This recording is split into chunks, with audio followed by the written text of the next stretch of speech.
So are you ready? Yeah. Now, I didn't say, are you ready for what yet?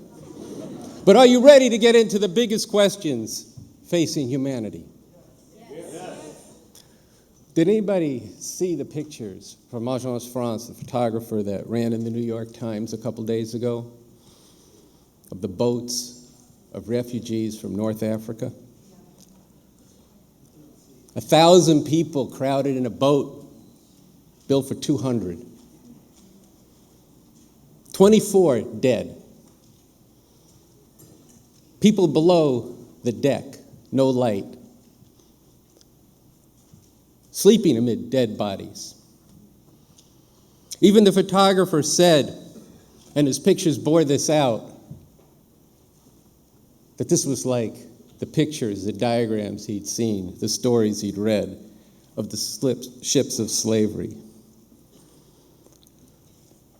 Last year, 65 million people were forced to flee their homes, leave their countries, refugees, because of this system can't meet the needs of humanity. At a time when there is the basis and the capacity to meet these needs, but for the workings of this criminal system.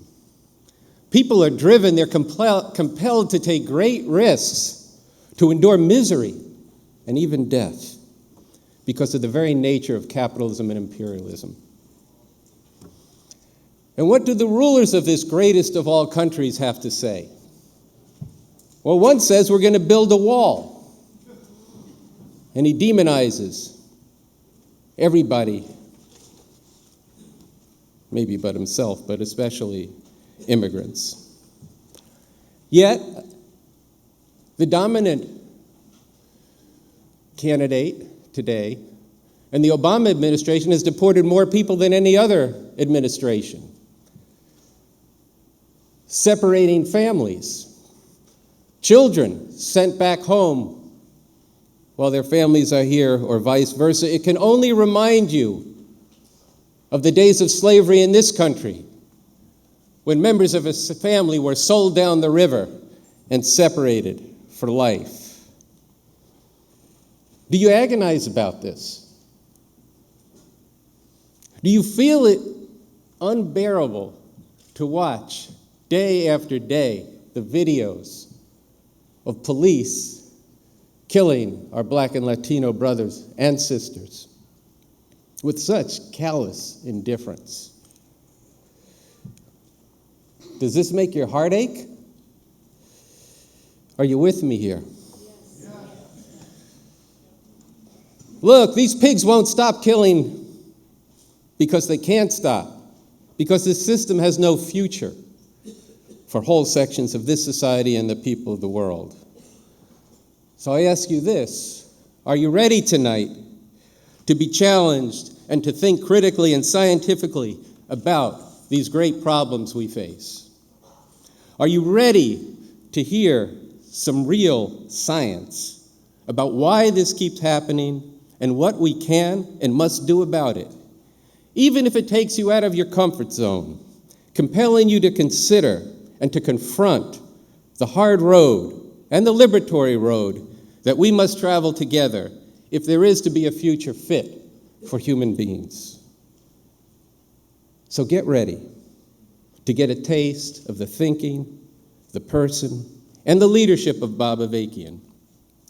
Get ready to find out about how we and millions and ultimately hundreds of millions of people like us all around the world can be part of emancipating all of humanity. So sit back or lean forward to get into a scientific way to understand why these outrages and more keep happening over and over again. How the world could be radically changed and a far better society brought into being through an actual revolution so that all these horrors really are no more. So, are you ready to think hard? Yes. Are you ready to consider revolution? Yes. So I truly feel that it's my honor as well as my responsibility to introduce you tonight to the science, to the strategy, to the leadership for an actual revolution and a radically new society on the road to real emancipation. The new book by Bob Avakian, The New Communism. This is a path-breaking work by Bob Avakian, who is the leader of the Revolutionary Communist Party USA. So welcome. My name is Andy Z. I'm the spokesperson for Revolution Books, and on behalf of Revolution Bookstore, on behalf of the Bob Avakian Institute, on behalf of Insight Press, the publisher of The New Communism, I want to welcome all of you to the Schomburg Center for Research in Black Culture. I want to thank the Schomburg for once again renting this hall to us so that we can have this program. And last, I want to welcome all of those watching around the country on live stream and all of you who will be watching this over the next weeks and months as it continues to be available on live stream.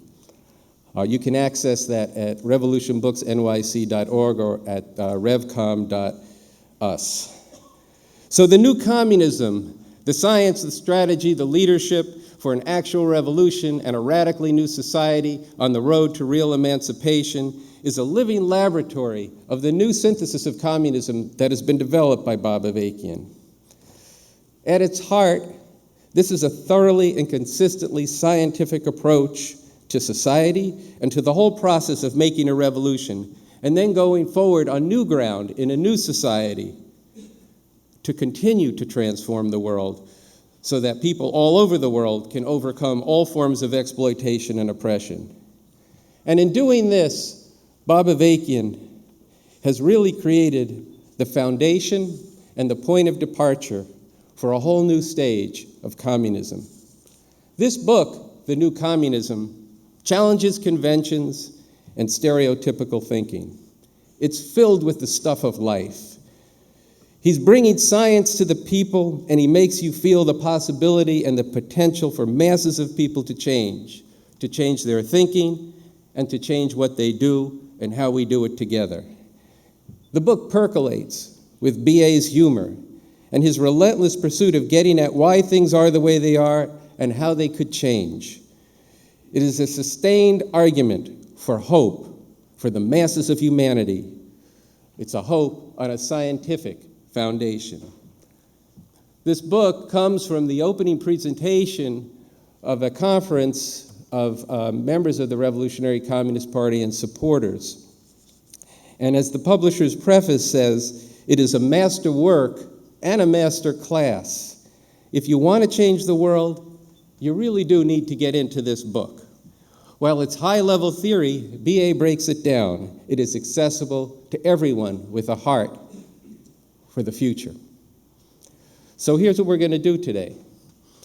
First, we're going to have a substantial selection of readings from the book. And then Carl Dix and Cornel West are going to come on the stage. Carl is going to speak first and give some commentary on the book. And then Dr. Cornel West will speak after him. And then I'm going to welcome Andy Day from the Bob Avakian Institute to come tell you about the Institute and what it has to do with getting this work out very far into society. And then, see, we got a whole program for you. Then we're going to have a conversation on the stage, which is why you see the 3 chairs here. We're going to talk a little bit about a couple of issues that will come up in our conversation. And then we want to have a chance to talk with all of you. And the way we want to do that is we've blocked off a big chunk of time to be able to get together with you in the lobby or even here for a while. So I want you to think of your questions. You can talk to each of us, people at the Revolution Books table, the BA Institute table, the Revolution Club will have a table. Get into some stuff with us. And then about 5:15, we'll go down to Revolution Books, which is just 3 blocks south of here. If you haven't been there, this is your chance. And we're going to have a reception there, but we're also going to, if you so desire, we can have a Q&A at the store where we can take questions. You have a chance to think about them. The conversations in the lobby might feed into it. I've asked the store to set up a microphone, a podium, and so we can have a discussion for a while there. because we do want to hear from all of you, but we feel that the best format for this is to present the book to you today, and then to have a chance for you to meet the revolution, and the table's out in front, and then we can have a conversation after that. If you can't stay late, don't despair. Next Thursday, we're going to have a conversation of the book at Revolution Books again, so you'll have plenty of opportunities to talk about the book. But let's get right down to it. We're going to have some readings from the book right now, and I want to introduce two people who some of you may know, and if you don't know them, you need to know them. First is Sansara Taylor. She's a revolutionary and a writer for Revolution newspaper, revcom.us. And also, I'm going to have Noche Diaz, who's a leader of the Revolution Club, a club where people get together and they fight the power and transform the people for revolution with the communism and the work of Bob Avakian at the core of that organization. We'll tell you more about that later. And both of them are about to hit the road for a year-long tour to bring the revolution to the people, calling on people to get into revolution this next year. And they're starting off with the slogan of, America was never great. We need to overthrow this system, not vote for the system. So these are two revolutionaries, a brother and a sister, who are going to bring to you the new communism.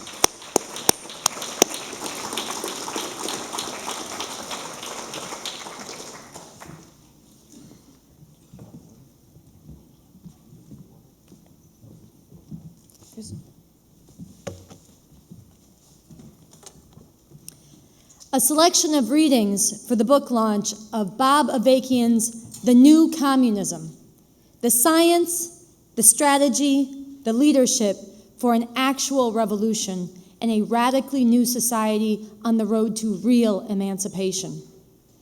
By Bob Avakian, chairman of the Revolutionary Communist Party, USA. From the introduction.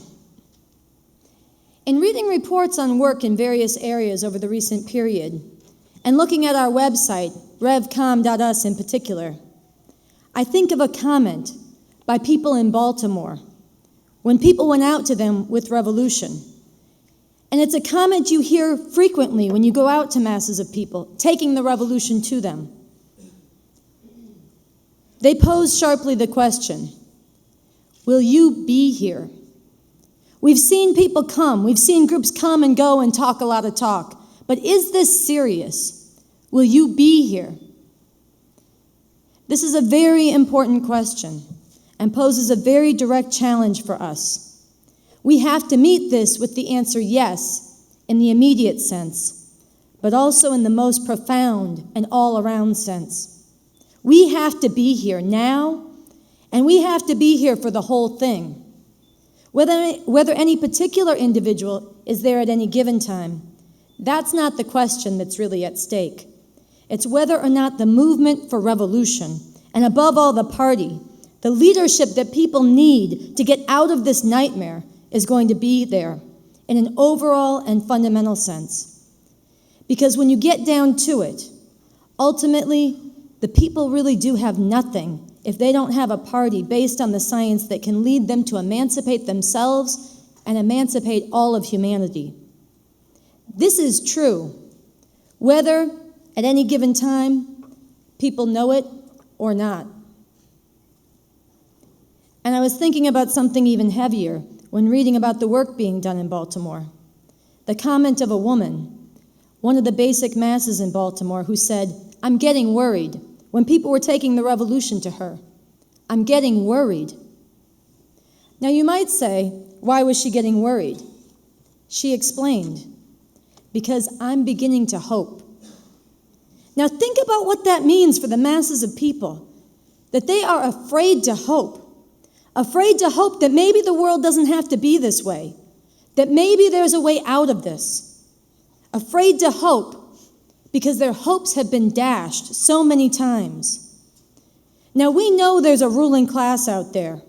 We know how, along with the vicious repression they carry out, they maneuver and manipulate whenever the people rise up.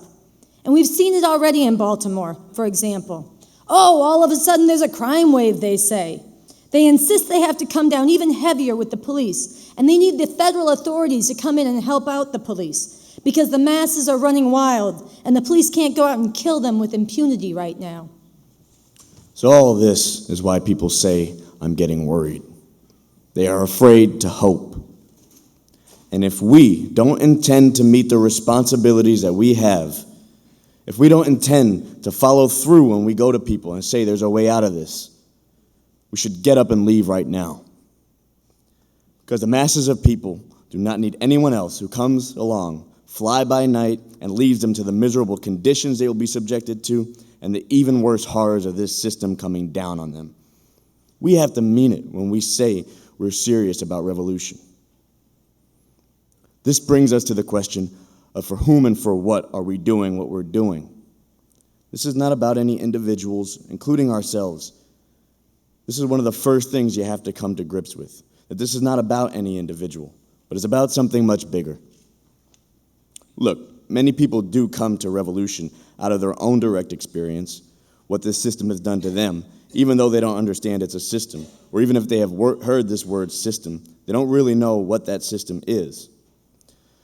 But a lot of people do come to this out of their own direct experience and individual experience. They don't immediately understand that it's part of a larger picture of what's happening to literally millions and even billions of people around the world. This is the understanding we have to bring to them, but first of all, we have to understand for whom and for what. This is for the emancipation of humanity. This is for the masses of oppressed humanity who desperately need this revolution. It's not about anything else. And it's certainly not about ourselves. It's not about our egos. It's not about whether we look good or don't look good, or any of these kinds of questions that should be completely out of the picture. From Chapter 1, Method and Approach. Communism as a Science. To get into this, let's start with some basic and essential questions. 1, is the world actually a horror for the masses of humanity? 2, is revolution and the final goal of a communist world the necessary means for radically changing all this, to eliminate oppression and exploitation and the plundering of the environment? And 3, can such a revolution actually succeed? Can a radically different and liberating society and world really be brought into being? Those are 3 big questions.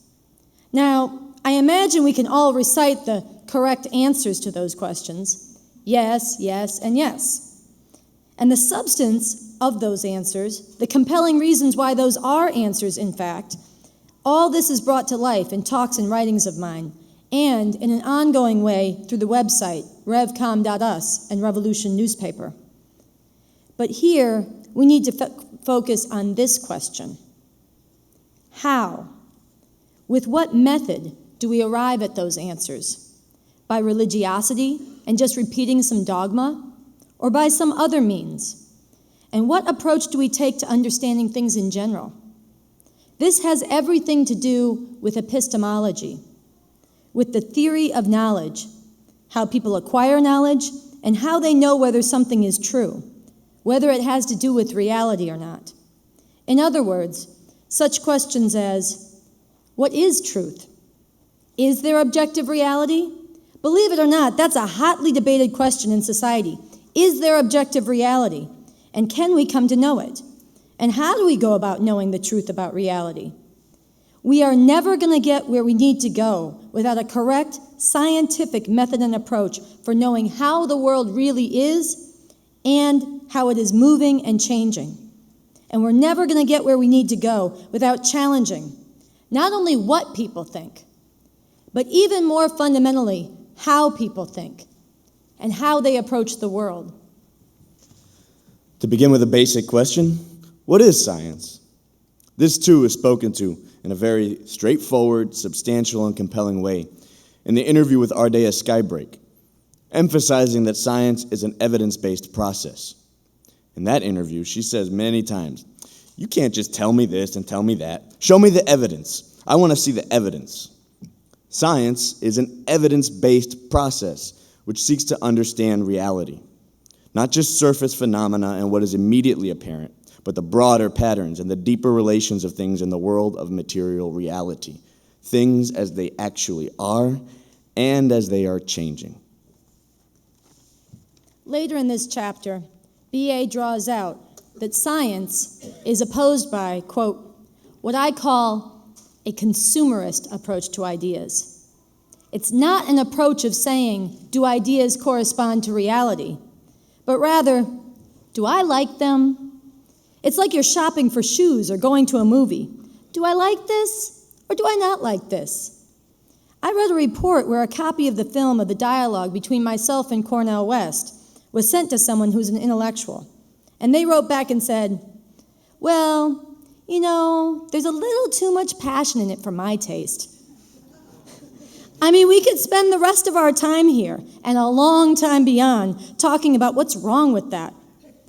First of all, it was pointed out to this person, this is not really a matter of taste. People are talking about what's happening to real people in the real world. And it was also pointed out, your taste, by the way, can change. It can change based on what you understand. This is something we really have to struggle with people about, because you run into it all the time. Here again is epistemology and morality. People find a way to dismiss things that make them uncomfortable by acting like a consumer. And we have to challenge not only the particularity of what's wrong with the way they respond to a specific thing, but the whole methodology and the whole approach. We have to tell them, look, I'm sorry, but that is not an acceptable way to go through the world. That is not an acceptable way to approach life, to decide whether something's to your taste or not. And frankly, it's rather parasitic too. You have the privilege to sit there and decide on a basis like that. People who are being shot down in the street, people whose children are starving, do not have the luxury of deciding on that basis. They may have all kinds of other wrong ideas, but they don't have the luxury of deciding whether basic things about reality are to their taste or not. Now, it's not that we should jack people up, you petty bourgeois asshole or whatever, but we should be struggling with people. This is not an acceptable way to approach life and to approach ideas. Is it true or not true? If it's true, it should be to your taste, or if it's not to your taste, you should change it. If there's something about reality that you find distasteful, then you should go about changing that reality. And you will argue with you too about whether you should find it distasteful or not if we don't agree. But that's the question. Is it true or not? And then what do you do about it? We have to struggle with people straight up that this is the way you have to approach the world. Who are you to say this is the way you have to approach the world? Well, we can struggle about that too. Who are you to say is the wrong question here? It's not who are we. The question is, what is the reality? What is the way to understand and engage with reality and change reality? That's the question, not who are you or who are we. From chapter 1, foolish victims of deceit and self-deceit. Now let's move right into the substance of this presentation. Let's begin with a statement by Lenin, which not only has great importance in an overall sense, but is also highly relevant in today's world. Lenin said, quote, "People always were and always will be the foolish victims of deceit and self-deceit in politics until they learn to discover the interests of some class or other behind all moral, religious, political, and social phrases, declarations, and promises. The supporters of reforms and improvement will always be fooled by the defenders of the old order until they realize that every old institution, however barbarous and rotten it may appear to be, is maintained by the forces of some ruling classes." End quote. This is a very important statement by Lenin, so let's dig into it. Let's begin with the first sentence. People always were and always will be. Notice what he says. Victims of deceit and self-deceit in politics. In other words, people get fooled and they fool themselves until they learn to discover the interests of some class or other behind all moral, religious, political, and social phrases, declarations, and promises. Now you can see this right around you in the electoral process, the whole circus around the bourgeois elections that's being promoted right now. You can't even turn on the news without having someone like Donald Trump stuck in your face. And then here comes Hillary Clinton. Will Joe Biden run or not? And what about Bernie Sanders? You can't get away from it.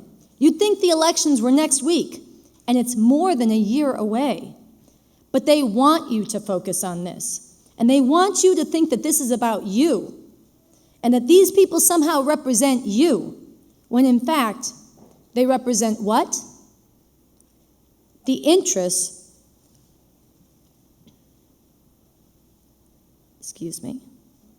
when they represent what? A ruling class that's ruling over you and ruling over the masses of people. Beyond just the relentless hype, even the serious contention that goes on through this bourgeois electoral process is contention among candidates for the position of presiding over a literally and massively murderous system of exploitation and oppression around the world. To the degree that people do not recognize this, it's not because it's not true, but because, to invoke again Lenin's critical insight, they have not learned to recognize the interests of the ruling class behind all this, and they remain the foolish victims of deceit and self-deceit. There's this old saying that George W. Bush couldn't get right. The saying is, fool me once, shame on you. Fool me twice, shame on me. But this goes even further. Because not only do they fool people over and over again with this electoral process, but they often fool you while they're telling you they're fooling you. I was watching this commentator, this guy named Jonathan Alter, who was on MSNBC the other day, talking about the elections, and he said, Bernie Sanders, everybody knows he's not really going to be the candidate, but he can generate a lot of enthusiasm and momentum, and that'll be very helpful to Hillary Clinton when she runs. They're telling you what they're doing, how they're manipulating you. They're manipulating you right now and telling you, hey, by the way, we're manipulating you. So shame on you if you don't get it. But then there's the self-deceit, where people don't want to get it to a certain degree. I made the statement one time about liberals, that liberals have an Oedipal complex. Now, Oedipus was this character in Greek mythology who ended up, unknowingly, sleeping with his mother, and then when he found out that that's what he had done, he stabbed his own eyes out. So I said, liberals have an Oedipal complex. It's not that they want to sleep with their mother. It's that they deliberately blind themselves to the reality of what's going on in the world. This is a real problem with liberals. And then there's the phenomenon I call Fisher-Price ruling class. Now maybe you all are familiar with Fisher-Price. They make toys for kids, right? They have the little tea set and kids can come out and pretend. There's no tea in there, but they can pretend they're having a tea party. Or they make little trucks and kids can pretend they're driving on the highway, even though they're just puttering around in their little trucks. Well, now you've got what I call the Fisher-Price ruling class, where you turn on something like Bill Maher on TV, and here's Alec Baldwin, the actor, talking about, here's what we ought to do in Iraq. What do you mean, we, white man? You're not running the fucking country. But they've got these people, Hollywood people, meathead Rob Reiner and the rest, trying to act like they're going to shape what the politicians do, ignoring or being ignorant of the fact that the system is going to dictate what the politicians do. People like that are just playing around with little Fisher-Price toys, pretending like they have some role in running the government. And then there's the role of the media, and in particular the, quote, news media. These are not vehicles for providing people information about important things in society and the world, and they are certainly not objective, if that means presenting reality as it actually is. Nor are they a, quote, free press, in the sense of not being beholden to and controlled by powerful interests. They are, in fact, the propaganda machinery of the capitalist, imperialist ruling class.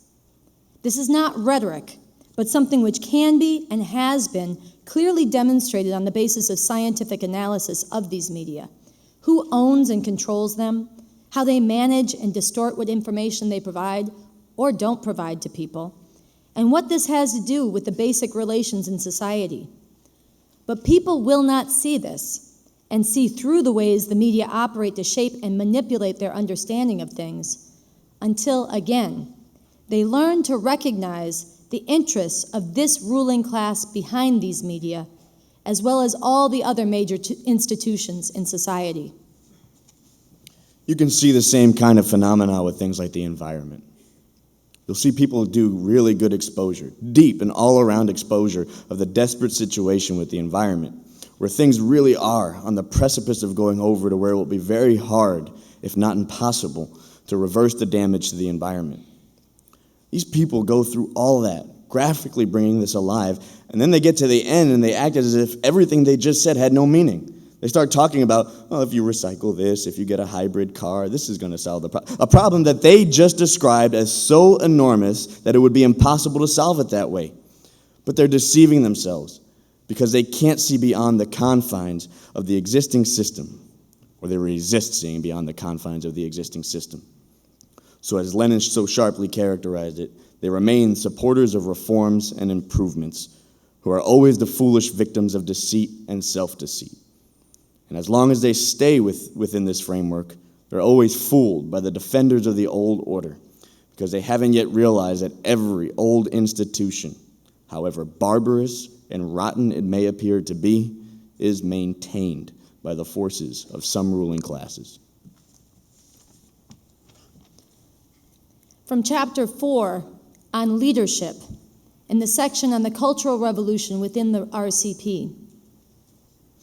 Now here let me speak to the question, why was I doing the work I was doing? Once again, we're back to for whom and for what. I wasn't doing this work for myself. When I was young, in middle school, and then even more so in high school, my life got changed in a very major way by coming into contact with people I hadn't really known that much before, in particular, Black people. I started learning about their situation and how that relates to what goes on in this society as a whole. I was drawn to the culture, not just the music and the art overall, but the whole way of going through the world of Black people who became my friends and the world they introduced me to. And I came to the point of recognizing these are my people. Now, I knew they had a different life experience than I did, but these are my people. I don't see a separation. It's not like there are some other people over there who are going through all this and somehow that's removed from me. These are my people. And then I began to recognize more deeply what people were being put through, the oppression they were constantly subjected to, the horrors of daily life, as well as the bigger ways in which the system comes down on them. And as I went further through life and began to approach the question of what needs to be done about this, and was introduced to taking up a scientific approach to this, I realized that my people were more than this. I realized that my people were Chicanos and Latinos and other oppressed people in the U.S. They were people in Vietnam and China. They were women. They were the oppressed and exploited through the world. And through some struggle and having to cast off some wrong thinking, I've learned that they are LGBT people as well. These are my people, the oppressed and exploited people of the world.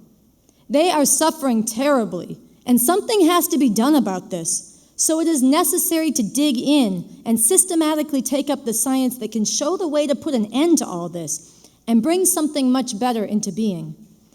You have to persevere and keep struggling to go forward in this way. And when you run into new problems or setbacks, you have to go more deeply into this, rather than putting it aside or giving up.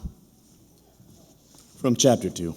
Now the point is not to say, damn, this is so complex, we'll never deal with it, so why don't we adjourn and do something else? No, that's not the point. The point is, you have to understand the fundamentals of what's going on here, and yes, what the complexity is. If we're going to lead this, we have to be grounding ourselves continually and understanding all of the contradictions that are involved. Not all at once. You don't understand everything all at once. If you haven't read any political economy or never had people talk to you about political economy, how the economy actually works and how this relates to society overall, then you're not going to understand it. But you can learn. I've told this story before. At a certain point way back in the 1970s, I decided, well, I see now we can't really do this communism thing if we don't understand any political economy. So I guess I'm going to have to go read Marx's Capital. I wasn't particularly intimidated to begin with. I've been fortunate enough to have a certain level of education. I know how to read even fairly complicated things. I'm more privileged than a lot of people in that way. So I opened the book, the first volume of Capital, and I started reading about commodities and everything, and 3 or 4 times I just took the book and I threw it across the room. God damn, why can't this motherfucker just write more simply? But you go back to it, and you wrestle with it. And then after a while, oh, I see, okay. And I talked to other people who'd read more, who knew more about this than I did. Some of them weren't even that good, but they understood some of this stuff, so I was willing to learn. You have to be willing to learn even from people who aren't necessarily very good if they have something to teach you.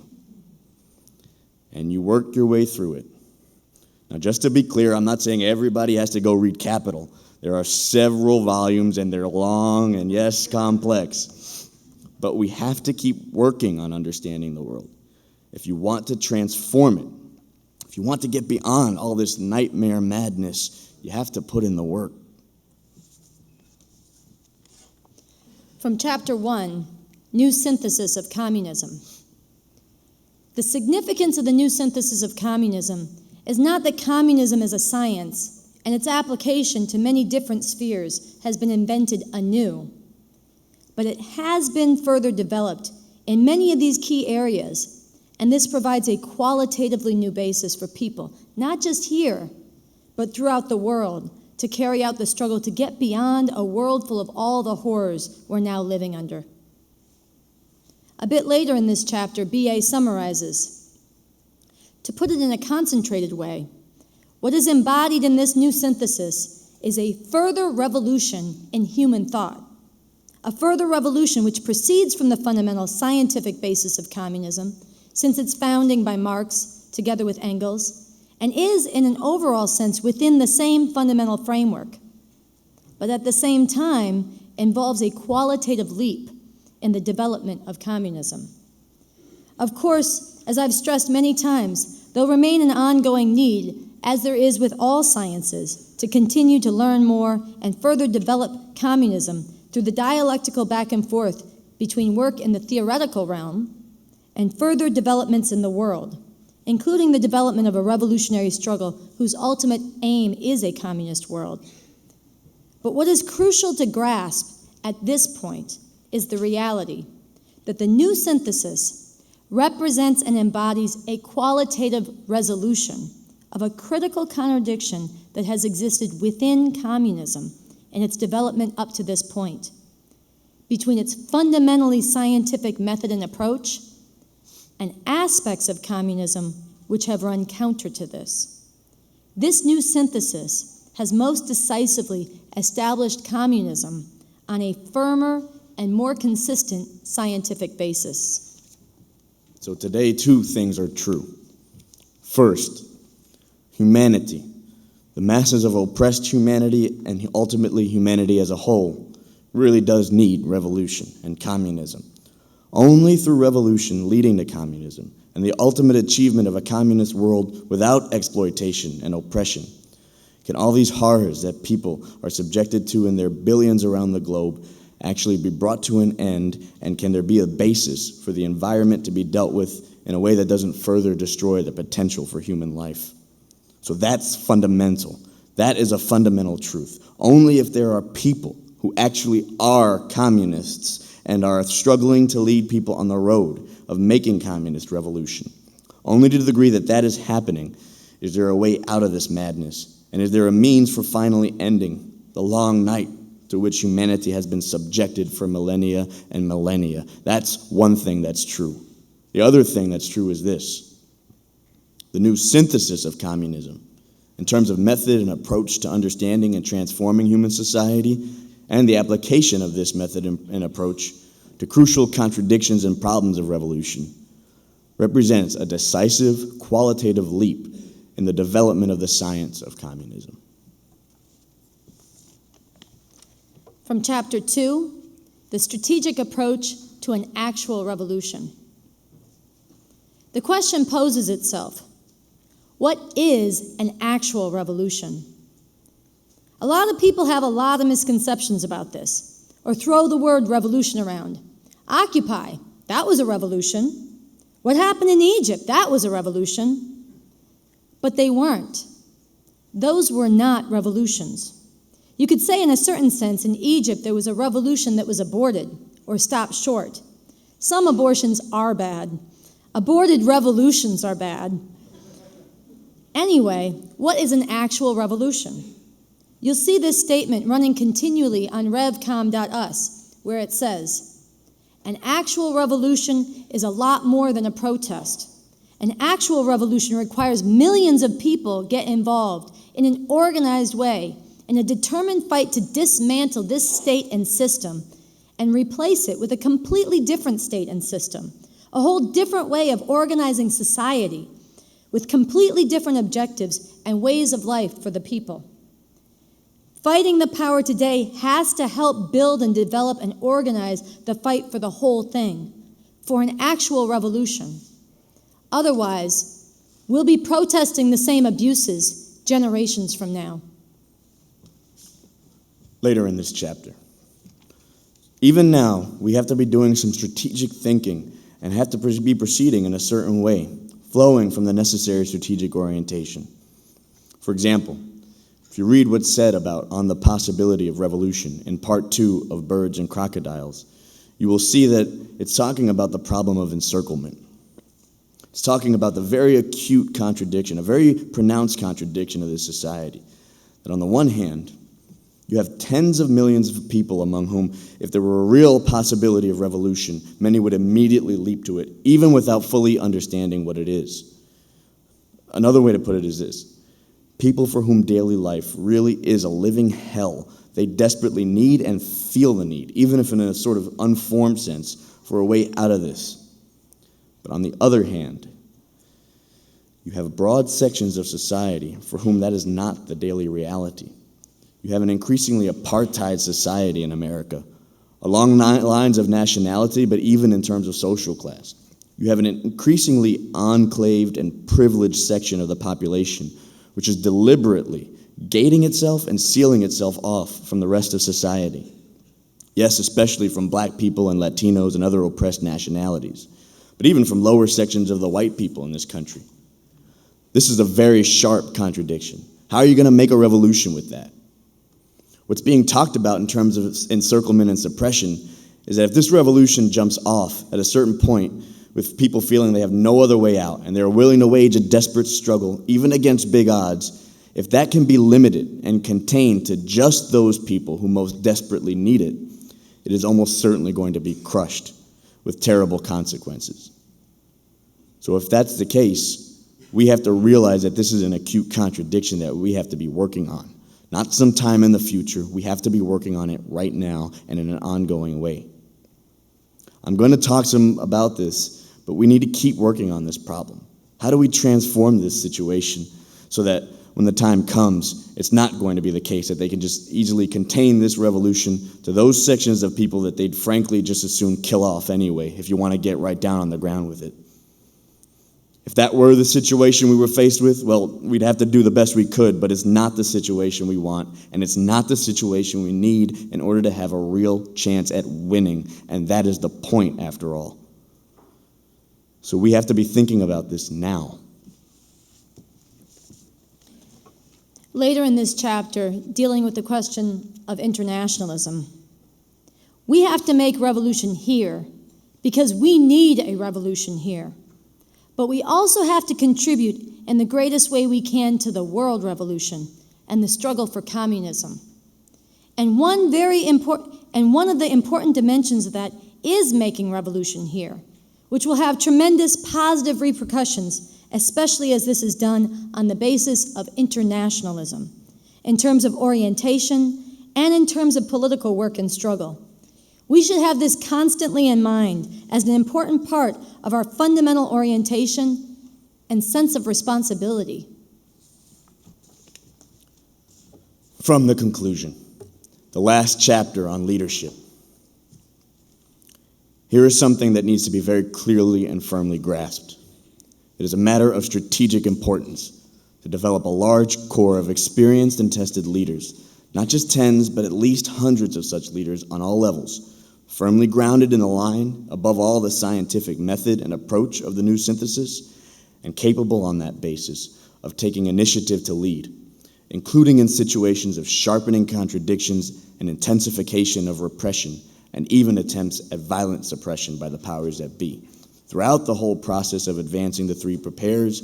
And then, when the conditions have come into being, this core of tested leaders needs to be capable of giving direction to thousands, and in turn millions, to fight all out in a unified way for the seizure of power. Whether or not such a cadre of leaders, in the hundreds at least, is developed, will have a significant bearing on whether or not all the work we are doing now is really preparing for revolution, and whether there is a real chance of winning when the time comes.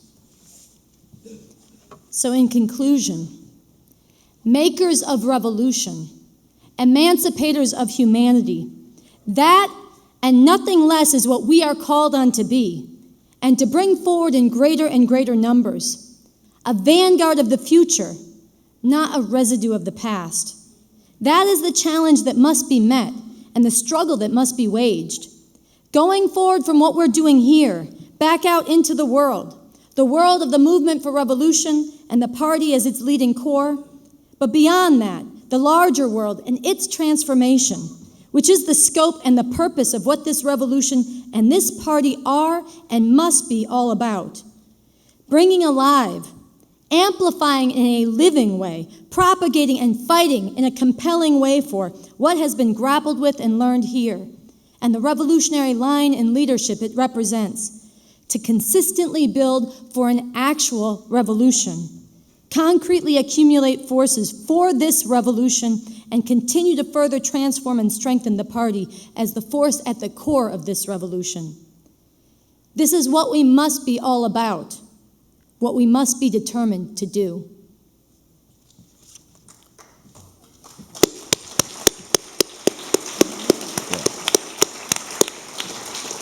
So now you've heard selections of readings from the book, The New Communism by Bob Avakian. These are just a sample, and it's just a taste.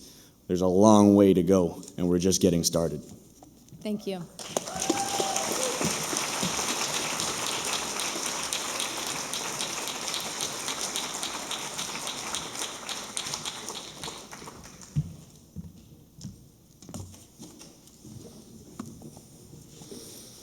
Well, that was a pretty good taste.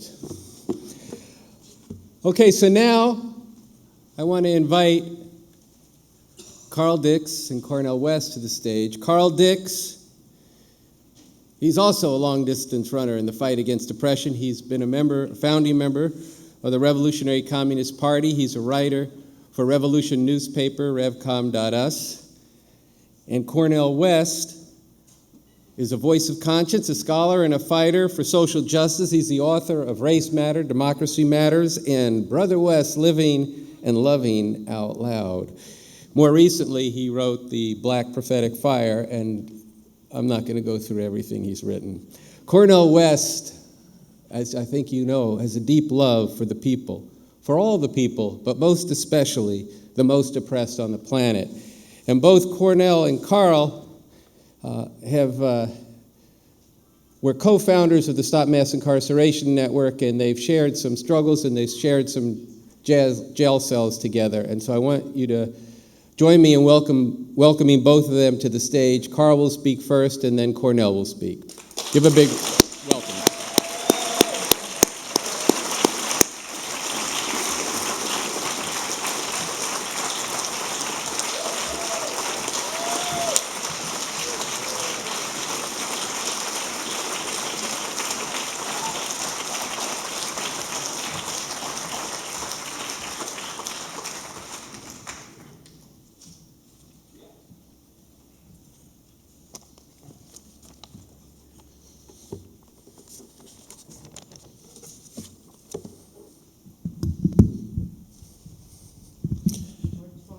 The mic was fine. Okay. Thank you. The New Communism, the science, the strategy, the leadership for an actual revolution and a radically new society on the road to real emancipation. This new book by Bob Avakian is a game changer. It points the way out of the long, dark night of vicious exploitation and savage oppression that has been enforced on humanity by this system of capitalism, imperialism. It is a book that you have to read. Look, if you were a doctor and you heard that somebody had qualitatively advanced medical science, you'd want to check that person out, right? And if you weren't a doctor, but you had just gotten a diagnosis that you had an incurable disease, and you heard that somebody said they could cure that disease, and they had the science to back it up, you'd want to check that person out, right? Well, Bob Avakian has taken the science of making revolution and emancipating humanity to a level that qualitatively above where it had been before. He's brought forward a new synthesis of communism, which is a foundation and a point of departure for a new wave of communist revolution around the world. He has forged the way for humanity to get free. If you yearn to see the horrors people are forced to endure again and again today ended, if you're just agonizing about the state of the world and don't know which way to turn, you need to engage the work that Bob Avakian has been doing. And this book, The New Communism, concentrates decades of that work, which addresses everything that stands between humanity and its ultimate emancipation. Now, look, Bob Avakian didn't just wake up one day and decide, oh, I'm going to come up with a new synthesis of communism. If you look at his timeline, which is available at a table out front, you'll see that he got into the revolutionary movement like a lot of people back in the 1960s. I mean, he was a young person who saw people suffering from injustice and felt that he had to be a part of working to end that injustice.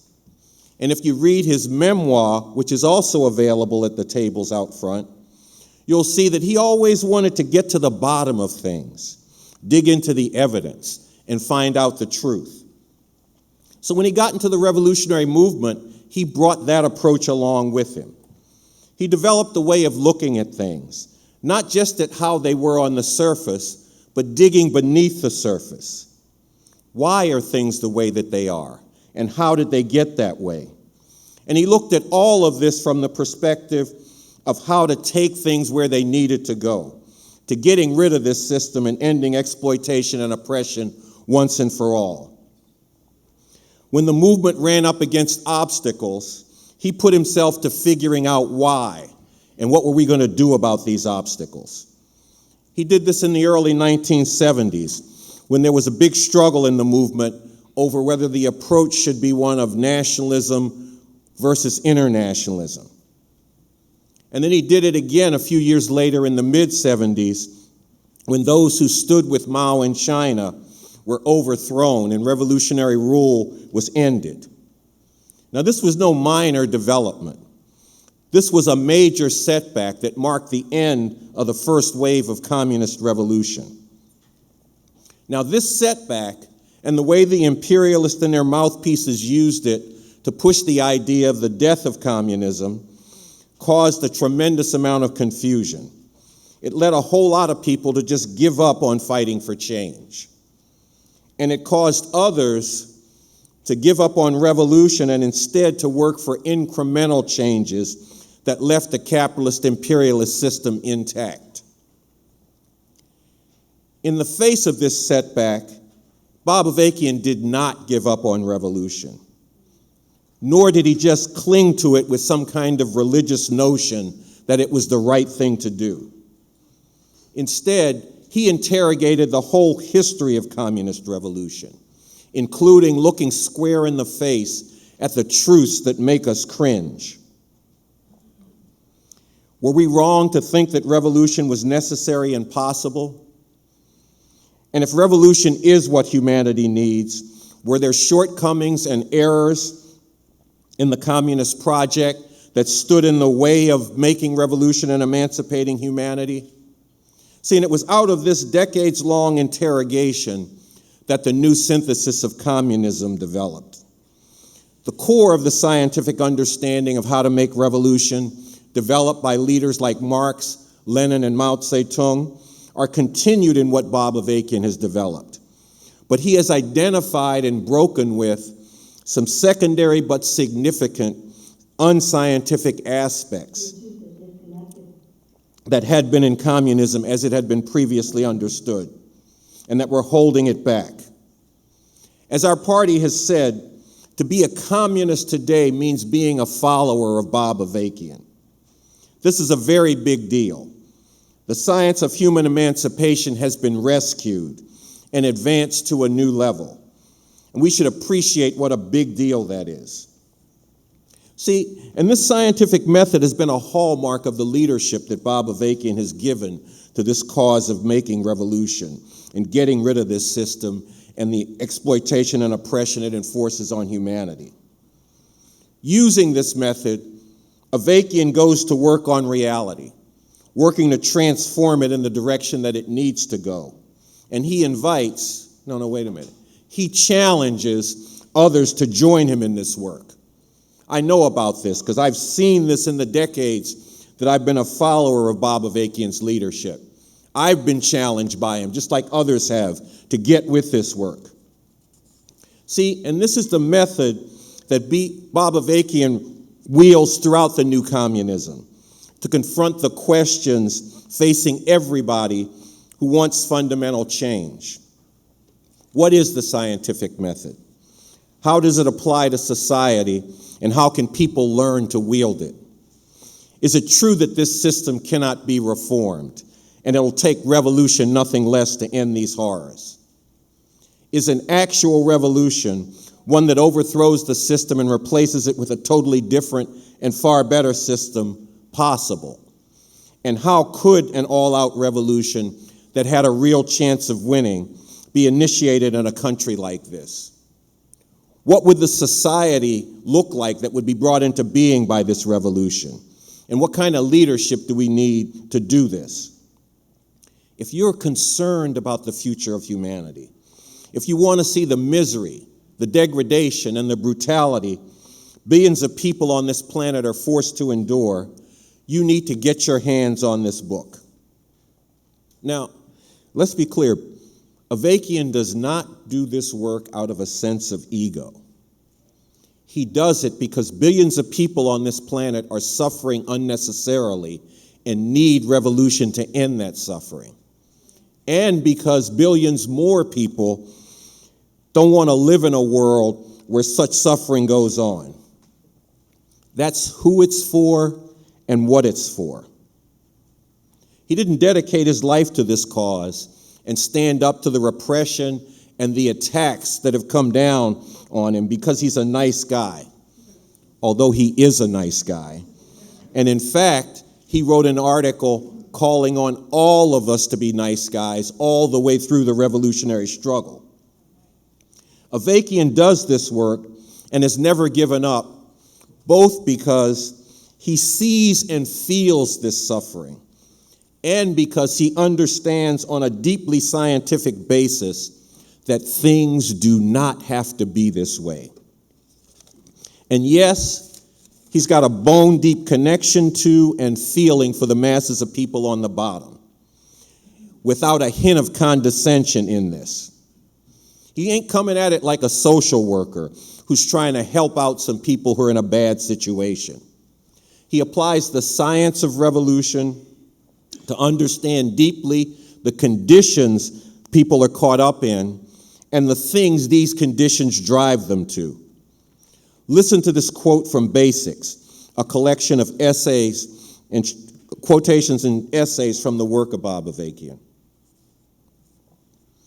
If anybody expects that because I'm a white male, I'm going to be apologetic about putting myself forward as a leader, they are going to be terribly disappointed.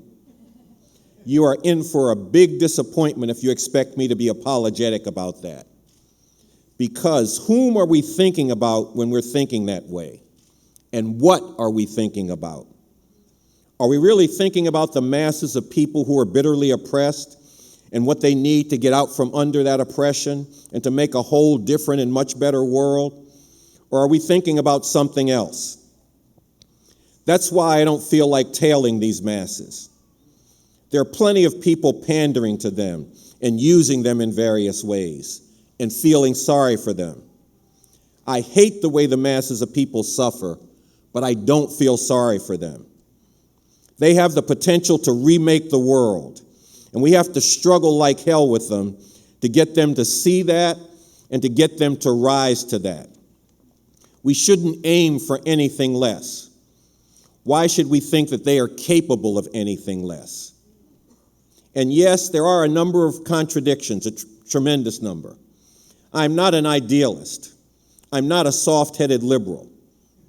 I know that the masses of people have real limitations and shortcomings as a result of living and struggling to survive under this system. Many of them have been denied not only formal education, but access to knowledge about many spheres. And a good number of them have even been denied the means to learn basic things, like how to read. But that doesn't mean they are not capable of overcoming all this.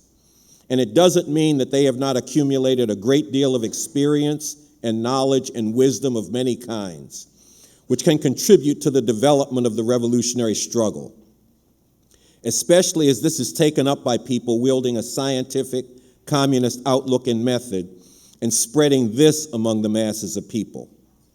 We should understand on a scientific basis that these masses are fully capable of becoming conscious communist revolutionaries. Those who have been kept illiterate by this system are capable of being leaders of a revolution and of a new society that will overcome the things that made them illiterate. Yeah, give it up for that.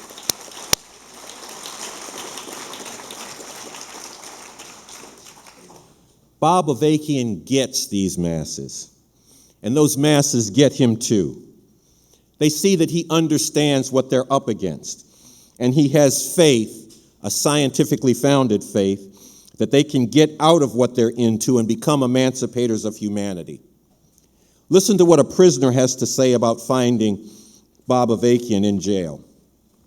Not that Avakian was in jail, he was in jail when he found him. Here's the quote from this prisoner. Now that I'm getting into BA, I find myself at a crossroad to where I am given the choice to take the necessary burden of change upon my shoulders and just dive right into the motherfucker. Certain articles resonate deeply and are corroborated by my experiences. I also find myself challenged to evaluate the garbage I allowed to fester within my mind. I mean, maybe I do harbor a lot of the oppressor's doctrine and don't even know it. Patriarchy is one that I am guilty of, and I wouldn't want any woman in my life to be subjectified by some motherfucker thinking he can simply because he was born with a penis. I'm doing double life for gang murders. I was 20 years old when I was first arrested. Of course, I evolved. That hatred for self manifested in crimes perpetrated on people whom resemble that man in the mirror has become evident. I don't want to be that type of person anymore. Thank you for your guidance. Please keep in touch. I really believe in Bob Avakian's message.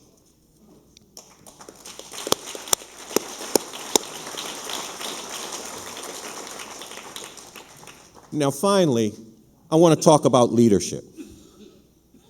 First off, you need it. Yeah, well, we got to say that today. You need it. If you're doing something as complex as making revolution, leadership is decisive. People will rise up against their oppression. They'll do it again and again. But what determines whether they can go all the way to getting rid of the system that's responsible for that oppression is determined by what kind of leadership they've got.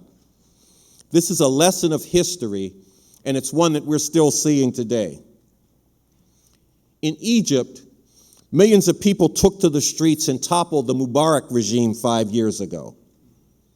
But that regime was replaced by a Muslim Brotherhood government, which was itself ousted by Mubarak's generals, leaving people in Egypt still ruled over by a reactionary regime serving the interest of imperialism.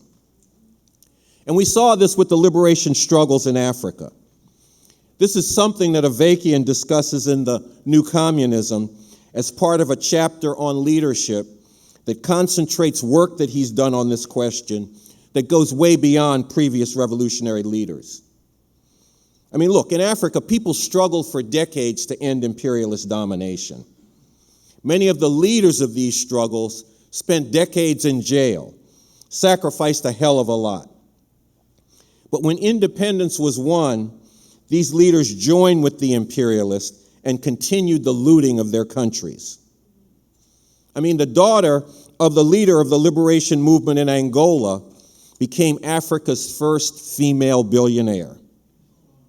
And some of the leaders of the struggle to end apartheid in South Africa have since become millionaires themselves, while the masses in those countries continue to be mired in poverty and misery. Now, the problem here wasn't that these leaders were just no good from the beginning. It was that unless you're really grounded in a scientific understanding of revolution, then you'll end up in a situation where the imperialists will make you an offer that on the surface it looks like you can't refuse. Now look, there are contradictions bound up with having even genuine revolutionary leadership. In a country like this, revolutionaries can settle into becoming radical critics of the system, rather than working to bring closer the time when it would be possible to go all out for revolution. I mean, you're out here, you're interacting with a lot of people whose outlooks lead them to work to get a better shape within the system. And you can forget who you represent and what you represent. The 7 billion people on the planet who need revolution. There's a pull towards thinking, hey, we got enough theory to do what we need to do, instead of continually wielding the science of communism to probe the ever-changing reality that we're working to transform in a way favorable to revolution. Due to things like this, a revolutionary vanguard can squander opportunities to advance the revolution and can even turn into a knife in the back of the masses of people. Now, this is something our party has had to confront. Instead of taking up and wielding the scientific approach that Bob Avakian was developing, much of the party fell into viewing revolution as a lifestyle and not an active process that we were leading. Many of us stuck with the revolution, but because it was the right thing to do in a religious sense, as if the revolution was heaven, something we'd get to in the great hereafter by and by, not an active project that we were urgently working to realize. Look, whether or not the masses would still have the leadership they needed to make revolution was hanging in the balance. Now, Avakian responded to that by launching a cultural revolution inside the Revolutionary Communist Party. This is something that's spoken to in the New Communism. He challenged party leaders and members to recognize the breakthroughs in the understanding of how to make revolution that he was forging and to wield them in preparing the ground for revolution. This book, The New Communism, is full of how he waged that and other struggles, showing the art and the science he brings to leading. Now, there's another aspect to this challenge of strengthening revolutionary leadership, and that's the need to grow that leadership. There's a need for thousands of people to join the ranks of the revolution and for hundreds of them to be transformed into experienced and tested leaders of the revolution. Look, this is a strategic necessity for the kind of revolution that's needed in a country like this. It requires large numbers of such leaders to influence millions today and to be prepared to lead millions when the time comes that an all-out revolution with a real chance of winning could be launched. Again, this is something that Bob Avakian gets into very deeply in the New Communism. And look, let me just come down to it. You need to get your hands on this book. It contains the scientific method and approach that Bob Avakian has developed full bore.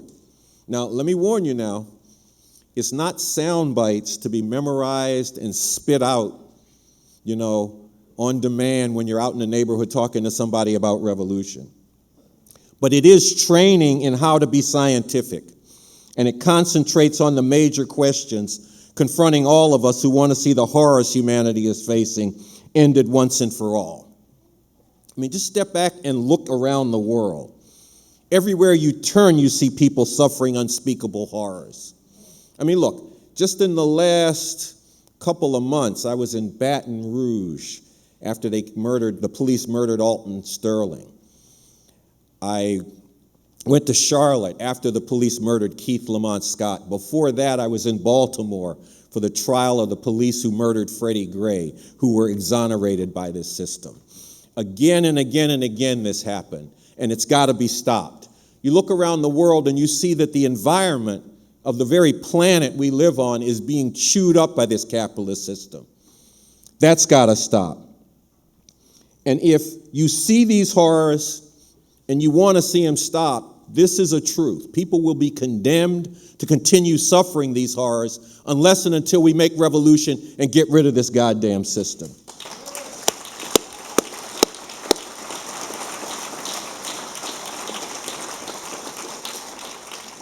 And this reality underscores why I keep urging you got to get your hands on this book. And then more than getting your hands on it, you got to spread the word on this book. You got to get others to get this book. And then you all got to read it. Don't just have it sitting on your table saying, yeah, I'm with it, I got the book. No, really get with it and read it and get into the work that Bob Avakian's been doing and get with the revolution. Thank you, sisters and brothers.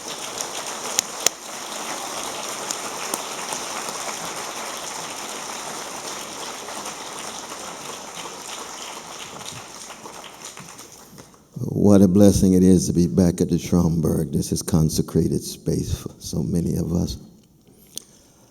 And what a delight to be in conversation with my dear brothers and sisters. I have a profound love and respect for my dear brother Carl. It's been almost 10 years now.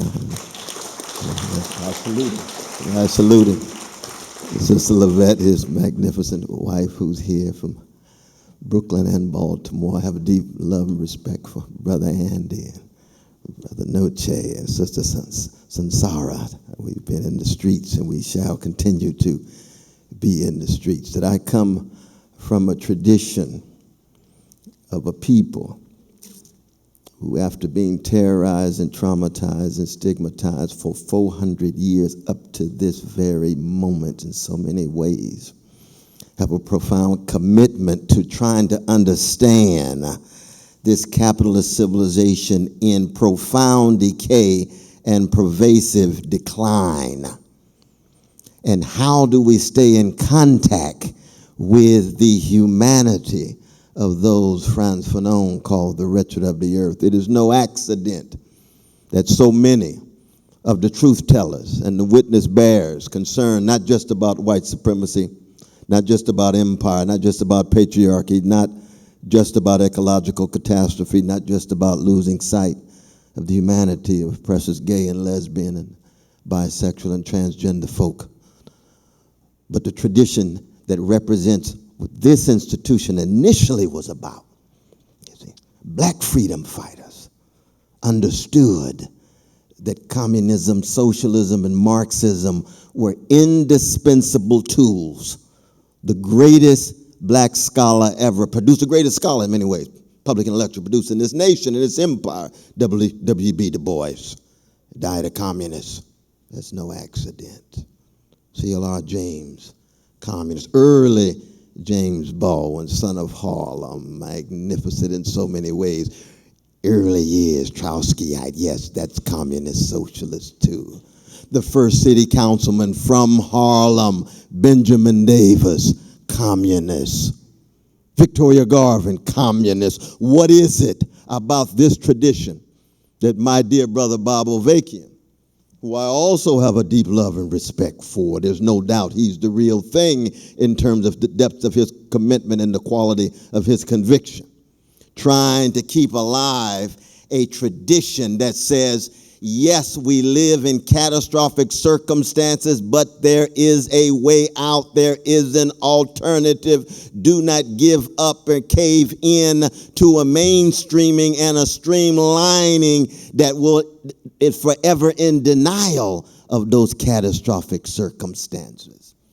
And what I love about this particular text is three things. One, there is a revolutionary integrity. And we live in a capitalist civilization, a cross-race, cross-class, cross-sexual orientation, cross-national boundaries, in which everything is for sale and everybody is for sale. And it's hard to find persons who are willing to straighten their backs up, lift their voice, which is the anthem of black people, and attempt to tell the truth. And the condition of truth is always to allow suffering to speak. It's very rare these days, especially in high places where much wickedness prevails, to have persons who are willing to say, you know what? My fundamental commitment is to a revolutionary integrity that says, in my analysis, push me, challenge me. We know Brother Bob Avakian is not a God. He's not a deity. He doesn't have some unmediated access to truth, capital T. But after 50 years of being dedicated to trying to understand how do we generate a way out, his voice is just not any voice. It's a distinctive voice. It's a voice to wrestle with, to contend with. We'll have disagreements with him, have critiques of him, and then he'll have his counter arguments. And that's what it's all about. But it has to be about integrity. And it's a hard thing these days. And that's what I love about my comrades in the Revolutionary Communist Party. A lot of people say, oh, Brother West, how as a revolutionary Christian you spend so much time with the revolutionary communists? I said, well, granted, I spend time with a lot of folk, but not any folk. I'm concerned with those who have integrity and are willing to be faithful unto death and put their bodies on the line and connect their theory with their praxis and their thought with their action. Oh, you've got disagreements with the communists. I see my dear brother Kevin, he understands what I'm talking about.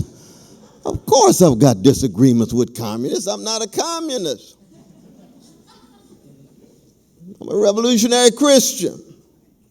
I learned much from my communist brothers and sisters. I learned much from their analysis of capitalism. I learned much from their sense of urgency, the state of emergency. They, like me, have a catastrophic consciousness, and most of the public dialogue in America talks about problems but not catastrophes. Never confuse the problematic with the catastrophic.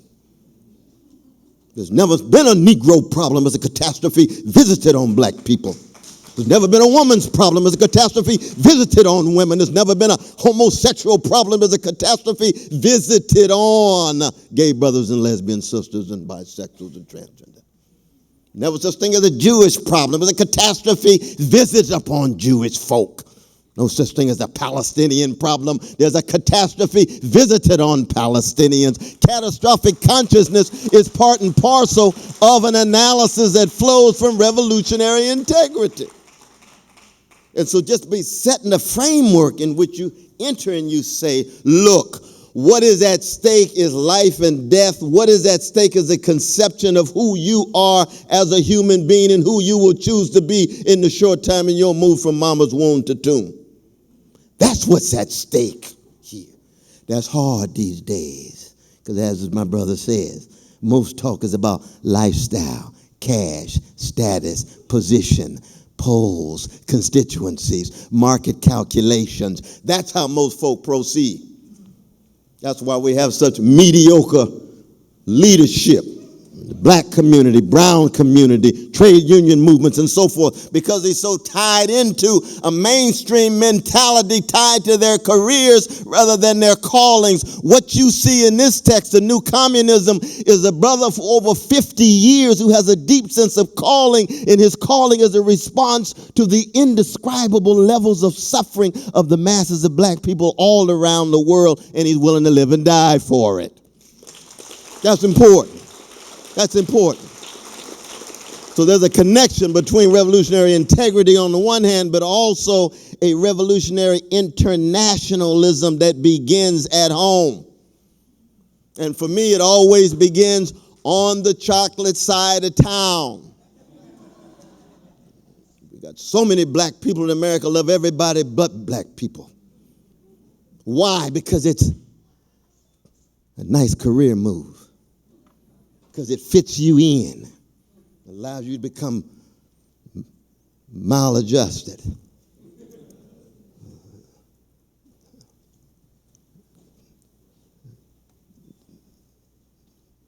Fits you in, allows you to become easily co-opted. There's a revolutionary love in this text. And the fusion of revolutionary integrity and revolutionary love leads him to become an intellectual. I didn't say academic, I said intellectual. Because you have to have analytical tools to understand why is it that there's catastrophes when it comes to child poverty. 45% of black children under 6 living in utter poverty in the richest nation in the history of the world. Today, 8 years after a black president. Where's the focus? Where's the wrestling with it? Worse on the Indian reservation for our indigenous brothers and sisters. 39% of brown precious babies. And we know all the babies are precious no matter what color. You see, that's what my dear brother Avakian is concerned about. That's where we overlap. That's where we overlap. But even though it begins in one's own locale with ROOTS, the ROUTES, the routes that you take mean you move to every corner of the globe. So that the concern about one's own context resonates with the same focus on what's going on in Yemen right now with Saudi Arabia and U.S. support. What's going on in Israeli occupation with Palestinian brothers and sisters. What's going on with poor Jewish brothers and sisters in Israel, given the class divisions and the right-wing folk who are ruling. What's going on in Colombia. By Colombia, I'm not talking about Columbia University. I'm talking about the country. What's going on in Ethiopia right now, given the unbelievable subordination and domination of authoritarian elites. What's happening with our Dalit brothers and sisters in India, known as the untouchables, but as human, as precious as anybody else. We can go on and on and on. That's what you get in this text. It's rare to get that kind of revolutionary internationalism today, given the decline and decay, not just of capitalist civilization, the decline and decay of so much of American progressives and the American left. People think the most progressive thing they can do these days is vote for Hillary Clinton. Please, spare me. Spare me. But you do what you got to do, but you give an account of the military coup in Honduras. You give an account of Libya. You give an account of Israeli occupation. You give an account of the rattling against the Russians. You give an account of calling black men super predators. You give an account of the mass incarceration generated with her support. Please, just be concerned with the truth. There's an objective reality out there with which you must come to terms.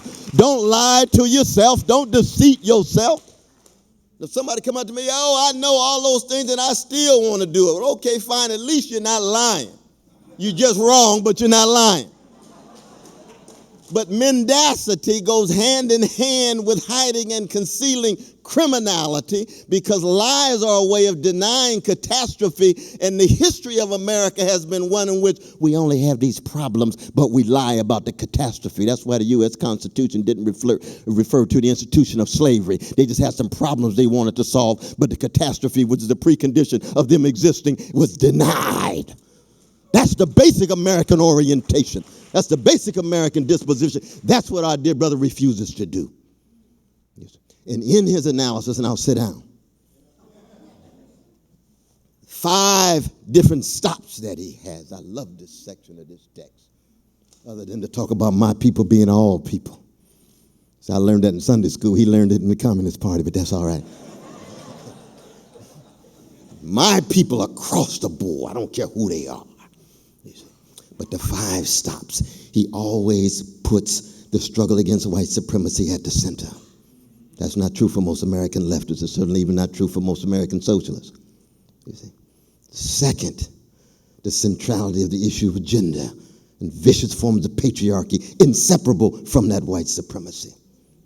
Third, empire, invasions, dominations.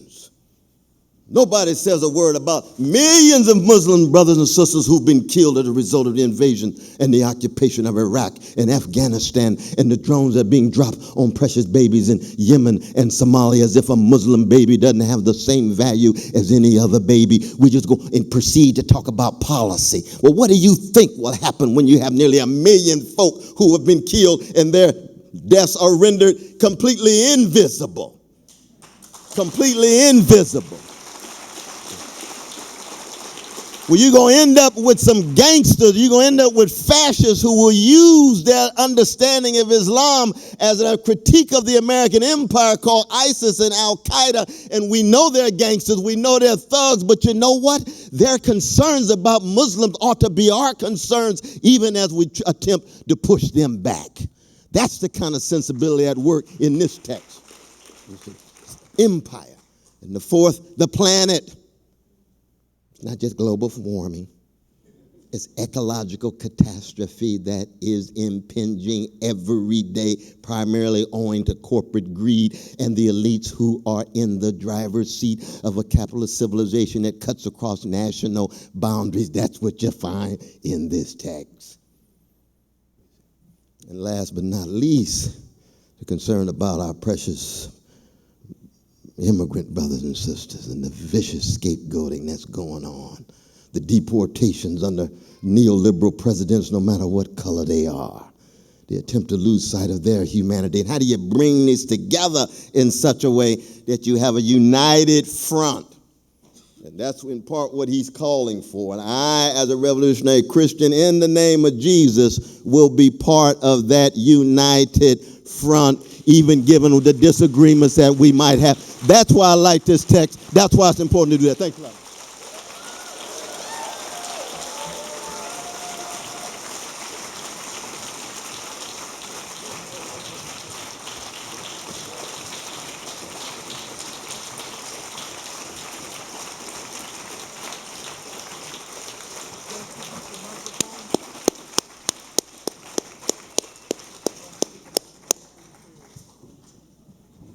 Okay, so before we get to our conversation, I want to bring Annie Day up to the podium to tell you about the Bob Avakian Institute, its mission, its work, and why you should support it.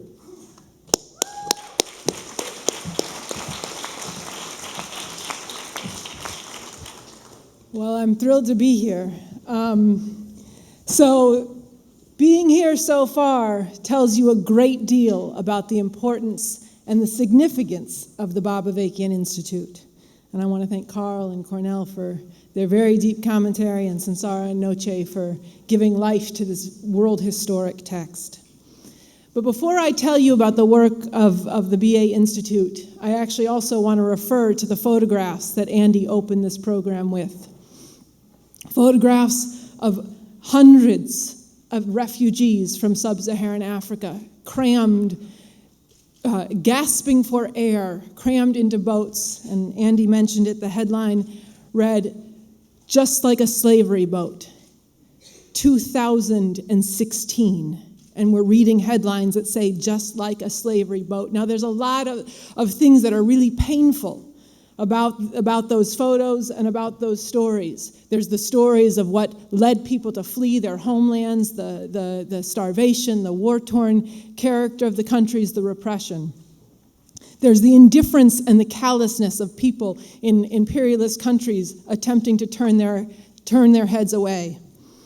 There's the living hell on earth that was created in those countries by the imperialist powers and by the ways in which those imperialist powers are doing everything they can to force people back into the living hell that they've created.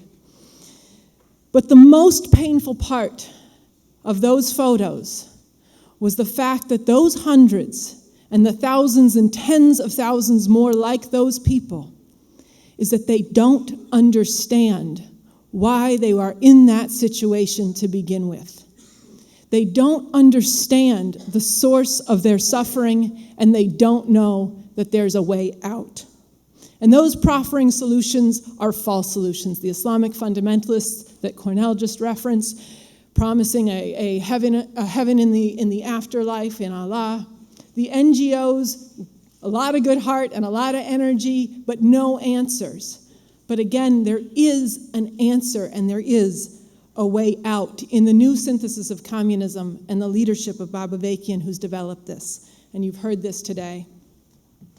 But whether or not these answers reach all around the world, whether or not those answers reach across the Mediterranean, into Africa, into India, and here in the US, whether these answers reach wherever people are lifting their heads and looking for answers, people who desperately want a way out.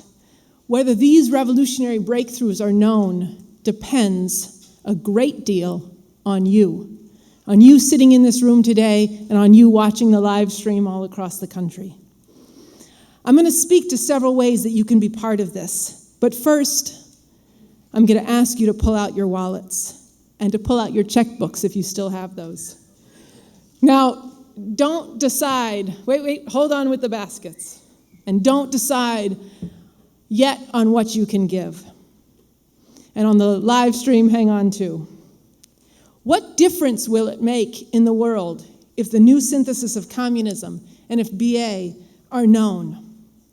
Well, we can impact all of society. We can bring people who are people of the future instead of people who are stuck in the guttural relations of today. People who have that and are seeking that integrity that Cornel just talked about. People who are proceeding from how we're going to get free. People who are proceeding from, first and foremost, the interests of the people of the world and are struggling with each other over that. And breaking open the kind of debate in society with Avakian's work at the core. Discussion from the highest plane with broadness of mind and generosity of spirit. So in an incredibly important interview with Ardea Skybreak, Science and Revolution, which Avakian quotes in The New Communism, and I encourage everyone here to get a copy of. Skybreak says this. She's talking about what it will change if the new synthesis of communism is known in society. She says this. She says, we've seen it before. We've seen it in previous periods of revolutionary upsurge. The people get better. The people get smarter. The people get more lofty. They dream bigger, and they act in accordance with those bigger dreams. It's a beautiful sight. And that's a lot of what BA is actually giving us the tools to accomplish. So now, you here can make the difference in whether this is known. And doing so will require funds. It will require funds to send speakers all over the country and even around the world. It requires funds to get the word out of this, to get the word out about this. And it requires funds for materials, for the reproduction of materials. And again, this is where you come in. So now you can start passing the baskets. Here's the question you have to ask yourself in relation to what you're able to give. Will this work be known about among the college-educated youth in Mexico and India who fill the call centers of the U.S., for the U.S.? Will this work be known among the people in Egypt, now repressed and demoralized because their struggle got co-opted and contained? You can make that happen. Will this work be known about on the campuses and in the high schools? You can make this happen. Challenging the most grotesque relations among people, among young men and women, among kids who are just different. You can make this happen. Will this be work be known about in the inner cities, among the youth who are most up against the boot of this system, whose only look to their only solutions are the gangs or the church against a lifetime of prison, if not early death? You can make this happen. You can if you want to, make a check out to the Bob Avakian Institute or donate online at thebobavakianinstitute.org. Donate so that what you heard today spreads. Contribute, and contribute generously. So now I want to tell you more about the work of the Bob Avakian Institute in the coming months and the role you can play in this. The Bob Avakian Institute is an academic, it's a cultural, it's an educational institute whose mission is to spread Avakian's work, to spread the new synthesis of communism and the vision that it represents throughout all of society. And there's a lot we're aiming to do, and I encourage everyone to go to our website to learn more. But as part of making this possible, we're announcing today a new initiative of friends of the Bob Avakian Institute. Artists, academics, professionals, activists, well-known people and not. If you agree that this work needs to be known, if you've been inspired by the debate, by the conversation, by the contention today, then join with the friends of the Bob Avakian Institute, people from different perspectives who don't all necessarily agree with all of what Avakian is arguing, but see the value in this reverberating in every corner of the land. So to be a friend, we ask that people can contribute $250 or more per year, but also that you join a community of others who are strategizing with us in an ongoing way. Become a friend of the BA Institute and be part of something really big and really meaningful. And I'll also be here after you can talk with me. And finally, I want to leave you with 3 things that you can do if you want this book to reach throughout society, if you want what you heard today to reach others. 1, bring a speaker from the BA Institute to your school, to your classroom, to your book club, to your church, to your union or professional association. This has to be put in front of whole groups of people who need to hear this, who need to engage with the new synthesis of communism, and really open up a great debate about Avakian's analysis of the source of the problem in the system of capitalism, imperialism, and the solution in making an actual revolution and bringing into being a radically different society. These advocates for the new synthesis of communism can speak to people's deepest questions and challenge them with the reality that's concentrated in the new communism. So that's number 1, bring a speaker. Number 2, donate and be part of raising funds. I've already talked some about this, but look, in order to make this new synthesis known, it does and it will require a great deal of money. For travel, for posters, for palm cards, advertising.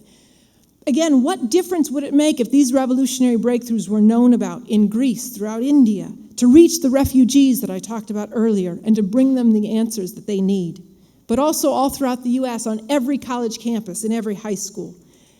This book, The New Communism, it needs to reach everyone everywhere, and you can be part of making that possible. And then at the same time, the Institute is launching a program to subsidize books for the youth and for others in the inner city, people whose life conditions make it hard for people to afford the full price of this book, but who really need this science and these scientific breakthroughs. We're initiating a subsidy program to sell this book for $5 so that those catching the most hell can get their hands on the new communism. Those who in the basketball courts just out of prison. But also the publisher Insight Press has a program where you can donate to send a book inside the prisons, and you can find out more at the table. Finally, dig into this book yourself. Starting this Thursday at Revolution Books, there's going to be monthly sessions, and we'll start them at some point in the future all across the country for those on the live stream. These are monthly sessions to get into with people who are really steeped in this book, really steeped in the new synthesis of communism. Bring your biggest questions, but also be part of challenging yourself and challenging others to not just read about the scientific method in the new synthesis of communism, but to apply it. Bring your friends, get them this book, and have them come with you. Dig deeply into what's required for a radically new society on the road to real emancipation and the revolution that we need for that. I want to thank everyone for your contribution today, for coming out. I look forward to talking with you after, and for changing the whole world with the new communism. Thank you.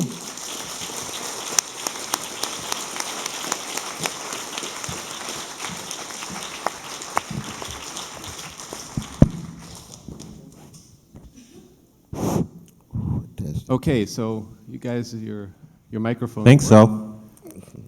Testing, Okay. testing. Yeah, it's working. It's working. Okay, well, maybe one of the only benefits of living in a country like this is we have microphones. Okay, so I want to just start with Cornel. You spoke of the relationship between mendacity and integrity, the deep moral sense, a moral place that you come from as you approach the world, and you spoke to and related that to the work of Avakian and Carl. You also were bringing out that dimension, the moral dimension.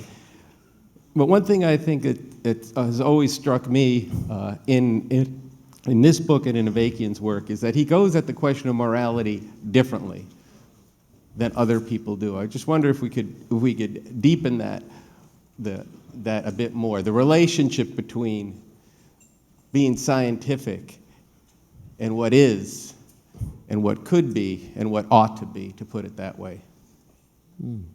So, Okay, I think that's a very good question.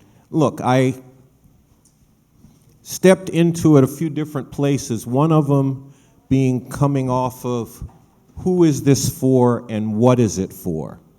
And in going at this, and I'm going to touch on this thing about being nice guys, because that's not the ethos of this society.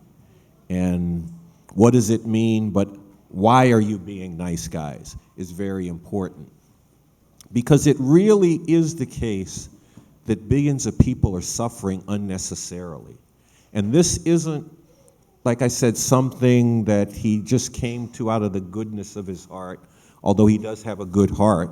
He came to that on a scientific basis. He actually looks at the reality, deeply investigates these horrors, looks at something like the tens of millions of people who have been driven into exile from their homelands. Why is that happening? What is it that's driving that? And that this ain't something that was just an inevitable development or the working out of some history with a capital H. This is being driven by this imperialist system and the wars for empire that it's driving. And you could look at that on every front, and seeing that this is unnecessary and that we have to work to stop it, but not just from the thing of, well, we've got a goal to stop these wars for empire, or even just a goal of making revolution, because we've got a goal of emancipating humanity, ending exploitation and oppression once and for all. And I remember, and some of you may have heard me talk about this, when I had an all-night session with Bob Avakian, he kept talking about, let's look at things from the future we're trying to bring into being.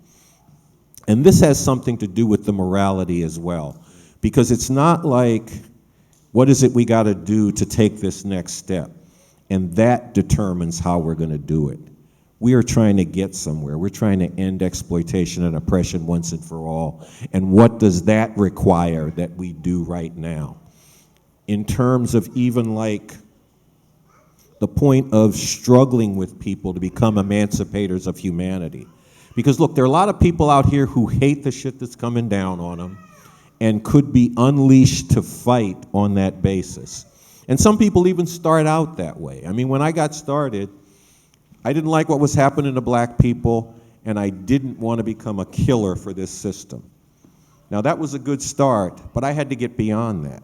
And it's the same for a lot of people out there today, especially Same for people who are catching the hardest hell and who most need revolution. It will not do it to unleash them to fight for revenge because of what was done to them. Even if you could get a force that would fight on that basis, that's not what we're aiming to do. That's not what Avakian's leading us to do. He's saying we got to fight with these people. We got to struggle with them, not only to get out of what they're into today, but to not view revenge as the motivation for this struggle. That we are out to emancipate all of humanity and challenge people to grapple with this and the struggle to come forward on that basis, coming from a scientifically founded understanding that they are capable of that, and we should not aim for less than that. And I think that's a big part of the morality, because he makes real clear in a lot of the work that he does that he is very concerned about ethics, but for him, ethics is founded on material reality. What's the actual state of things, but also how they could be transformed to a world where exploitation and oppression's been ended once and for all. No, absolutely. See, I think it's very important to draw a distinction between the moral and the moralistic. That anybody who's concerned about the preciousness of human beings or sentient beings or babies of any color, that's a moral stance. But to be moral and committed to the preciousness of other persons as human beings means you then choose to be in solidarity with them as they are empowered to change the system under which they live. Moralistic means charity, philanthropy, being nice to those who are oppressed, rather than transforming the system that is oppressing them. Martin Luther King Jr., Fannie Lou Hamer, they didn't call for white brothers and sisters to be kind to black people under Jim Crow. They wanted to transform Jim Crow. Now, there was a small slice of vanilla brothers and sisters who wanted to be very kind.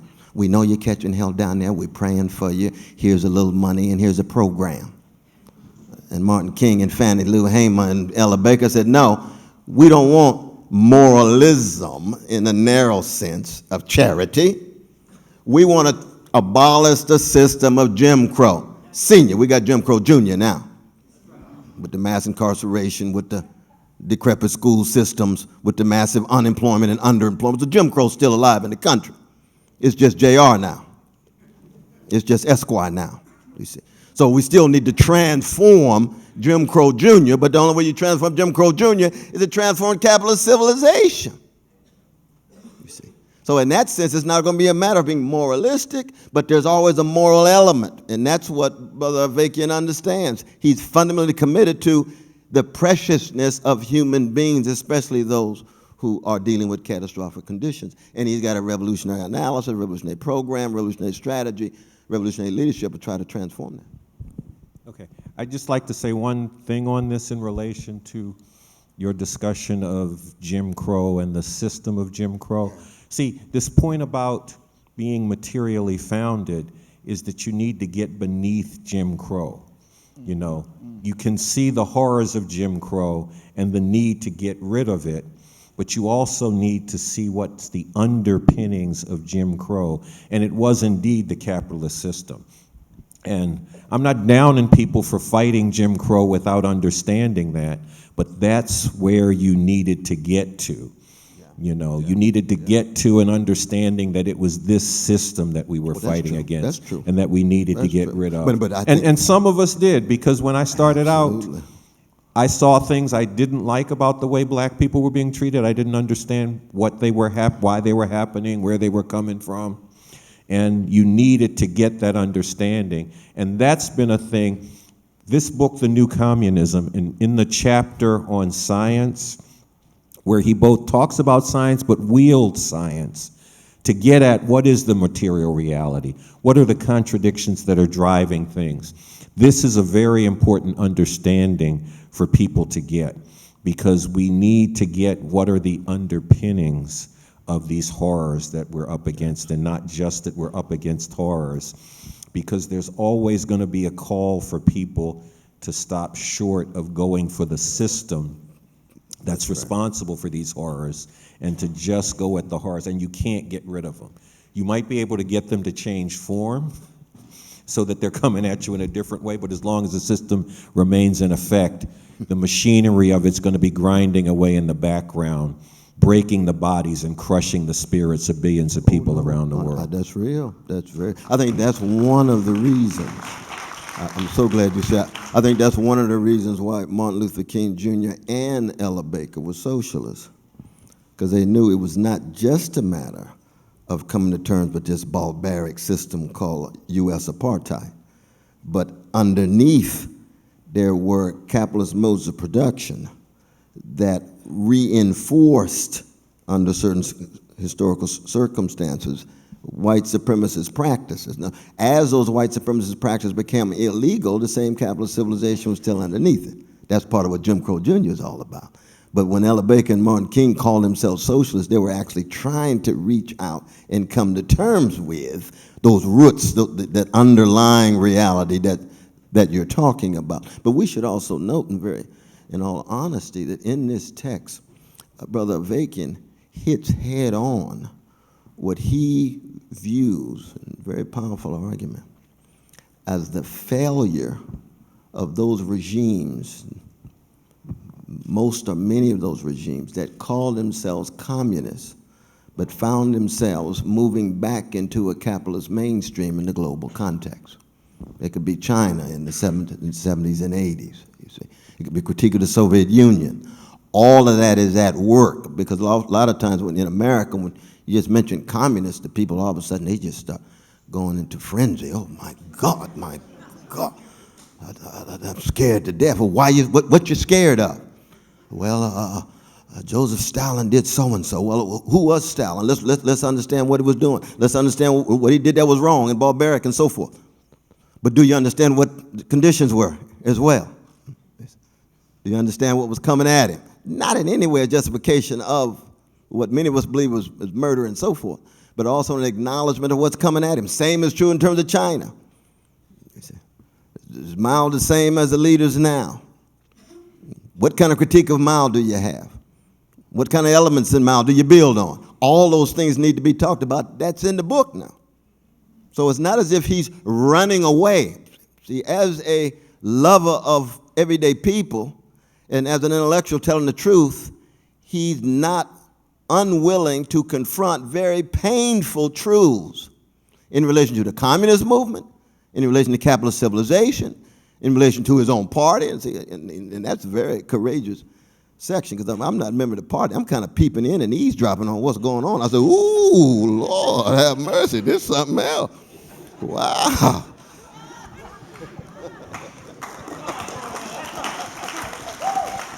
But that's courage. That's what leadership is all about. It's courage, but it is also another example of morality on a scientific foundation. That's true. See, you both mentioned that there's the underlying system. Well, you've got to go where that takes you. You've got to come to an understanding of that and what the conclusions are that you draw. Even a concept like emancipators of humanity, that's a breakthrough concept. That's what we're going for. Now, it's not that nobody ever said we're for the people of the world. It's in the Internationale. People have been singing that for a long time. But it's not just a moral question. One of the breakthroughs of the new synthesis is that Bob Avakian has shown how that the fundamental contradiction, the fundamental way that the world works now has to do with the production relation on a world scale. So we have a heart for the people of the world. I know that he, too, likes that song by the Neville Brothers, That's My Blood, down there. And there's a moral stand in there, but it's underlying that is some materialism. You see, and this is very important, because without that, you're going to become unmoored when you run into new contradictions. And it's important to look at the incredible things that were accomplished in the first stage of the socialist and the communist revolutions in the Soviet Union first. And as you said, and Avakian has led people to take a look at what were the conditions that Stalin was facing as somebody who was trying to, even within his own society, fight for, we have to not give up this revolution, but we have to fight for it even as we're facing invasion and war with Germany, as well as being isolated by the powers of the West. We don't have time to get into this, but you have to look at what were the conditions that he was facing, and then what were the limitations in his understanding and in the understanding of communists generally to begin to make that critique. And certainly for Mao, he made, Avakian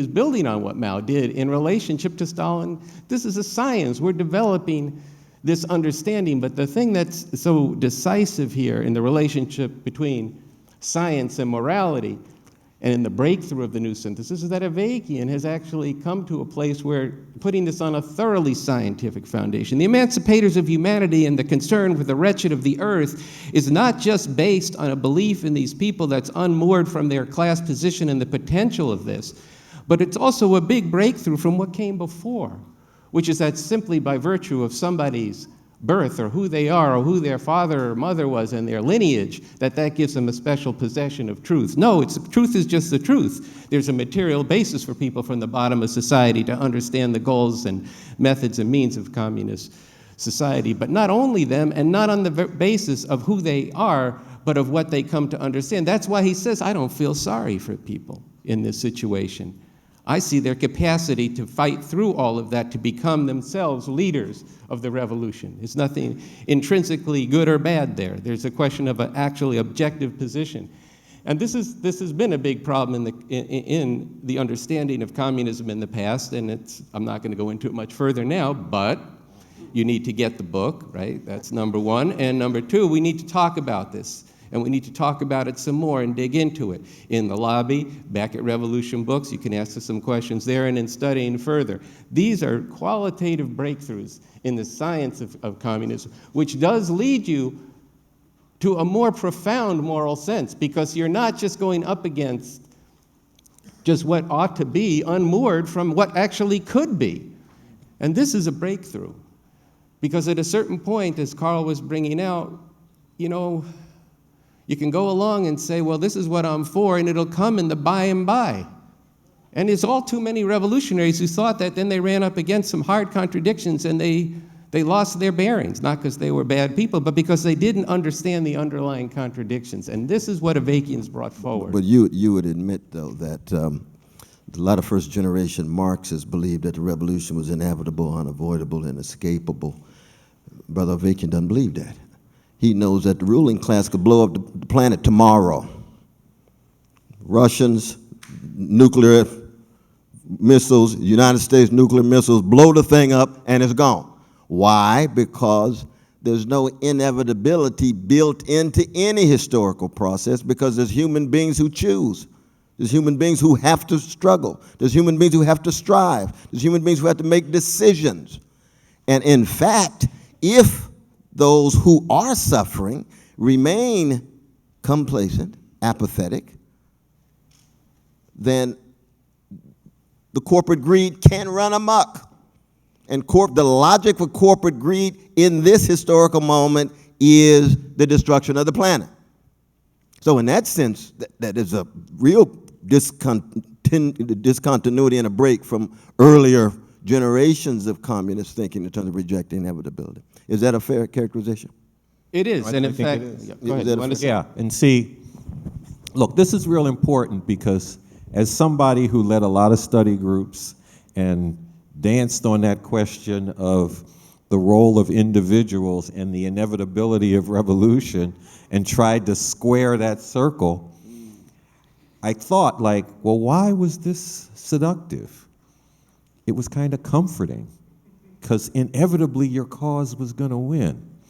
The problem was, that ain't true. It's not reality. I mean, he spoke to the fact that the planet could be destroyed. There is also a test of strength in which the revolutionary forces do have to meet and defeat the attempts at violent suppression, and you ain't got no guarantee you're going to win that. There is a question of working for that, preparing for that, and that it is not only necessary but possible, but you got to work for it. You got to struggle. You got to prepare for that. You got to take that up, and you have to understand you ain't got that guarantee of inevitability pushing you. Now, that doesn't mean you should give up because it ain't inevitable, This is still what is necessary, it's what's possible, and it is what's being called for by the conditions of the 7 billion people on this planet, and what's the reality that's coming down on them. But we have to see that and act on it and understand what we have to do that in terms of the breakthroughs that Avakian has forged in the science of making revolution, and what we have in terms of a leader like Bob Avakian. This is heavyweight. This is a big deal, and we got to recognize it and take it up and spread it, and we got to protect this brother. We got to make sure that he can continue to forge these advances in the understanding and continue to lead the revolutionary process and contribute to revolution all over the world, because this isn't just about revolution here in this country. We're not saying that, well, revolution isn't inevitable here, but it's inevitable everywhere else.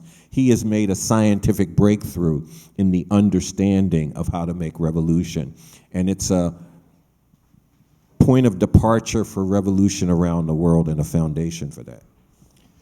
Well, before I move on to my next question, I just want to point one thing out. When you get your copy of the book, you will notice that there is an outline of the new synthesis of communism, a framework and a guideline to look at it. And the first point in there has to do with an understanding of necessity, which is another way of saying of reality. The relationship between reality and freedom. And a hallmark of Avakian is this, and it's a different concept of freedom, that this relates to the question of morality as well. And he says that freedom is the recognition of necessity and its transformation through struggle. In other words, if you don't have inevitability, what do you have? And if you don't have God? What you have is science, to be able to enable you to understand the world as it actually is in its motion and development, in its changiness, and then within that understanding, which you have to strive for the best understanding you can at every moment. He says, you always hear communists talk about, our political line is this, right? And they give you a line about what they think about a particular topic. But most importantly, what Avakian has brought out is that line, and also it's in the Ardea Skybreak book, that line is a method through which you probe reality and gather empirical evidence and then develop understanding on that basis. So freedom comes from the recognition of reality and its transformation through struggle. And this enables us to have a very positive freedom of what we could actually make of the world, and not what passes for freedom in bourgeois society, which is leave me the fuck alone. That is the extent of freedom that the rulers of the U.S. actually extol, but they never give to people, because they don't let people do what they want to do. They let people have to do what their system dictates for them to do. But my question, you might want to comment on that. I just want to say one word about God here. Okay. I thought I was going to get away with that.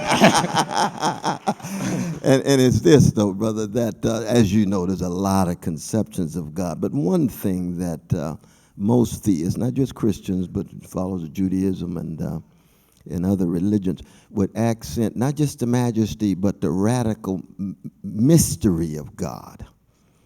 So that there is a built-in openness given the fallibility of human minds and imagination, which is not to downplay intelligence and imagination, but simply to acknowledge the degree to which there is this mystery. And as soon as you have mystery, then you call into question certain kinds of claims of inevitability proceeding from our minds.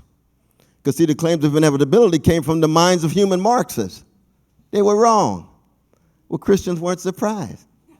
We say, we told you so, because you're fallible like anybody else. Even this great text, which I was blessed to read and so forth, when he says he's scientific, he's not saying that in a narrow dogmatic way. He's saying, given the prevailing evidence available and the best interpretations that can be put forward, I have the best theory.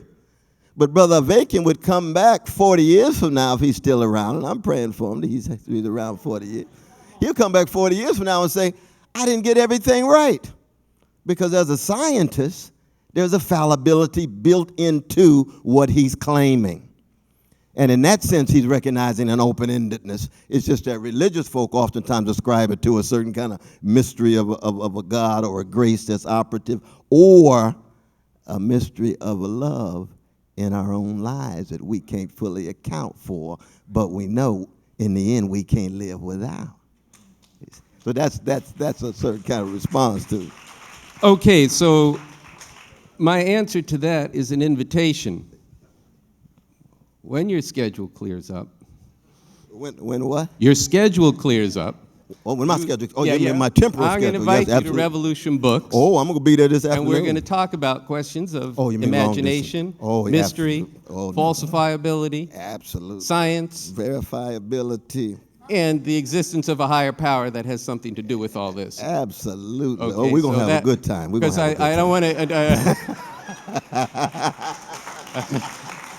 I mean, we could go at this more tonight, but I think there are some important things that I want to still hear from both of you, and then I have some concluding remarks, and we do want to have time for us to all gather in the lobby here for a reception and to come back to Revolution Books, and we can actually have some Q&A there for a while too tonight, and then it's a lot to get into. It's nothing less than the whole world.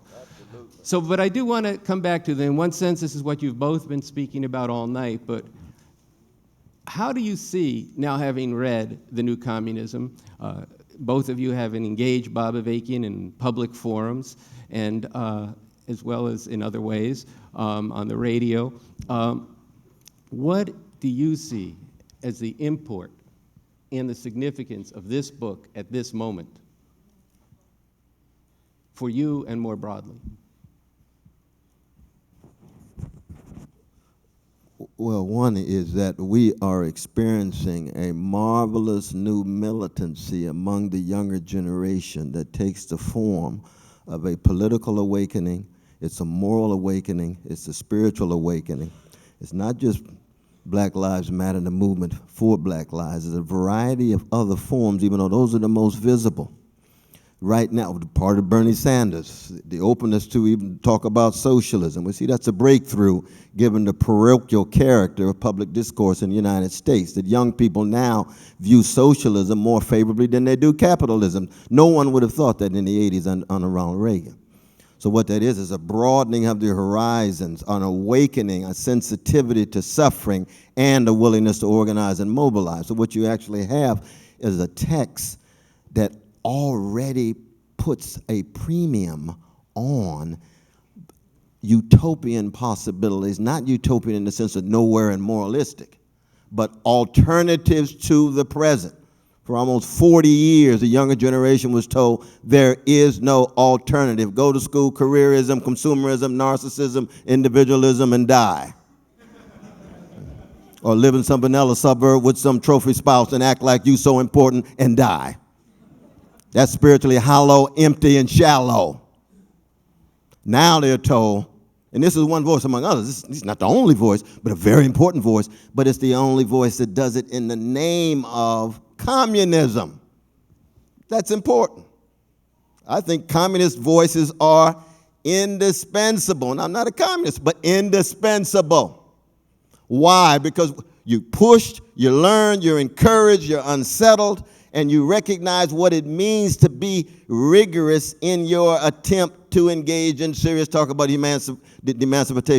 emancipating all of humanity. And young folk now are hungry, and they're hungry for a variety of different voices. A variety of different voices.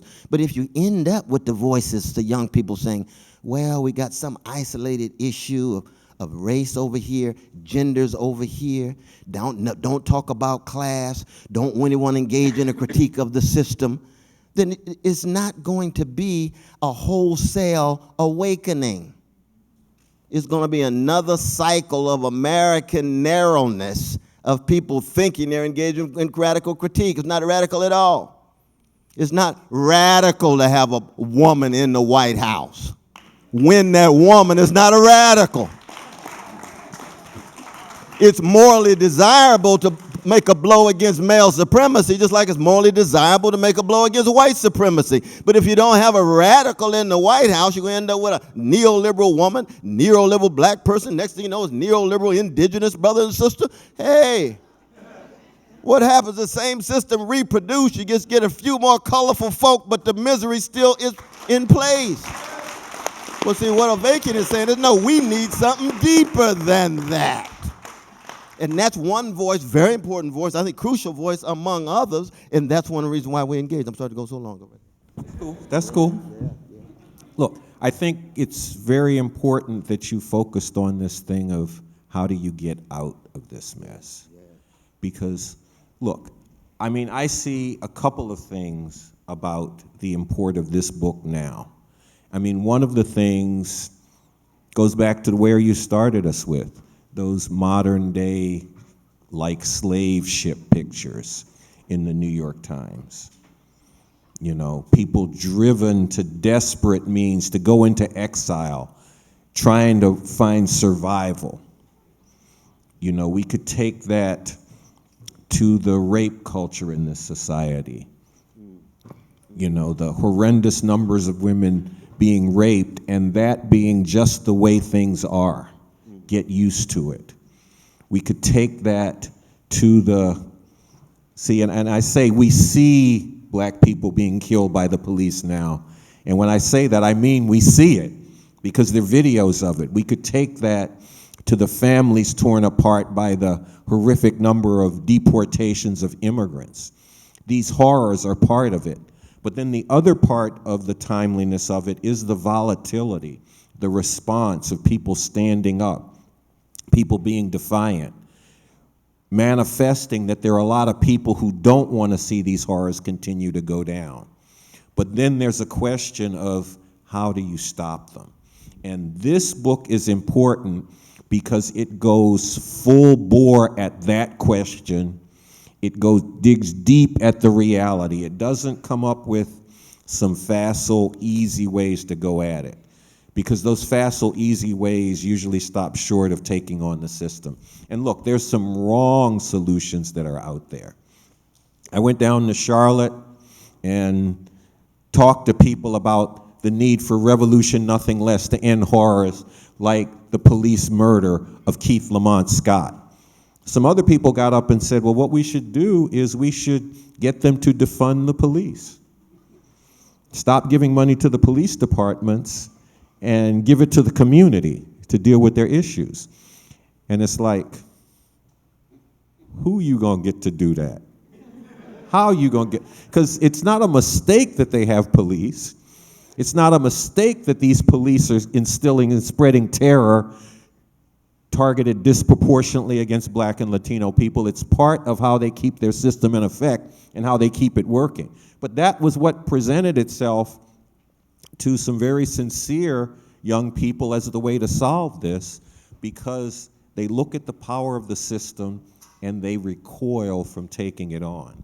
Well, BA digs into that question and shows that these horrors are built into the fabric and framework of this system scientifically, but also shows that it is possible to take that system on.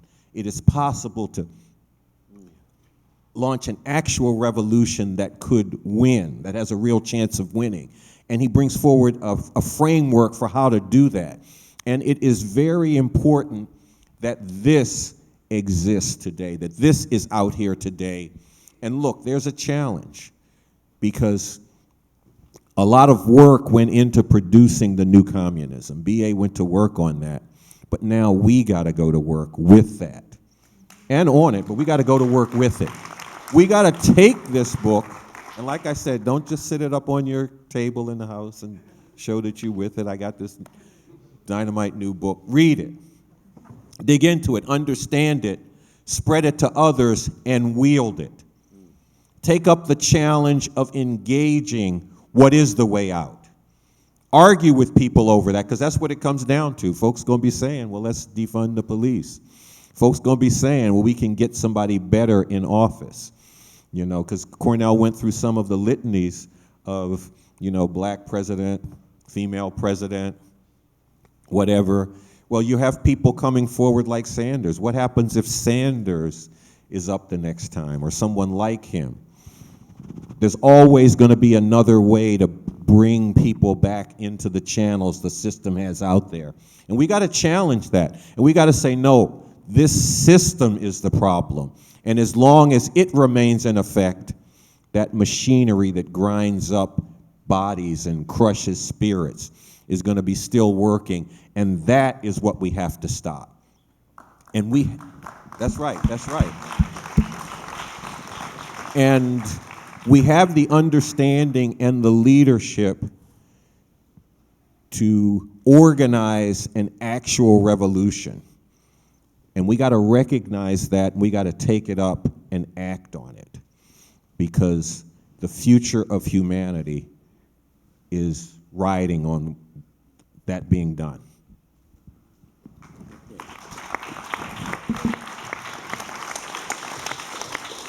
So let me hear one more round of applause for Cornel West,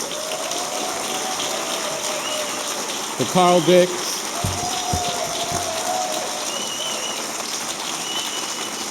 Now, I'm sure some of you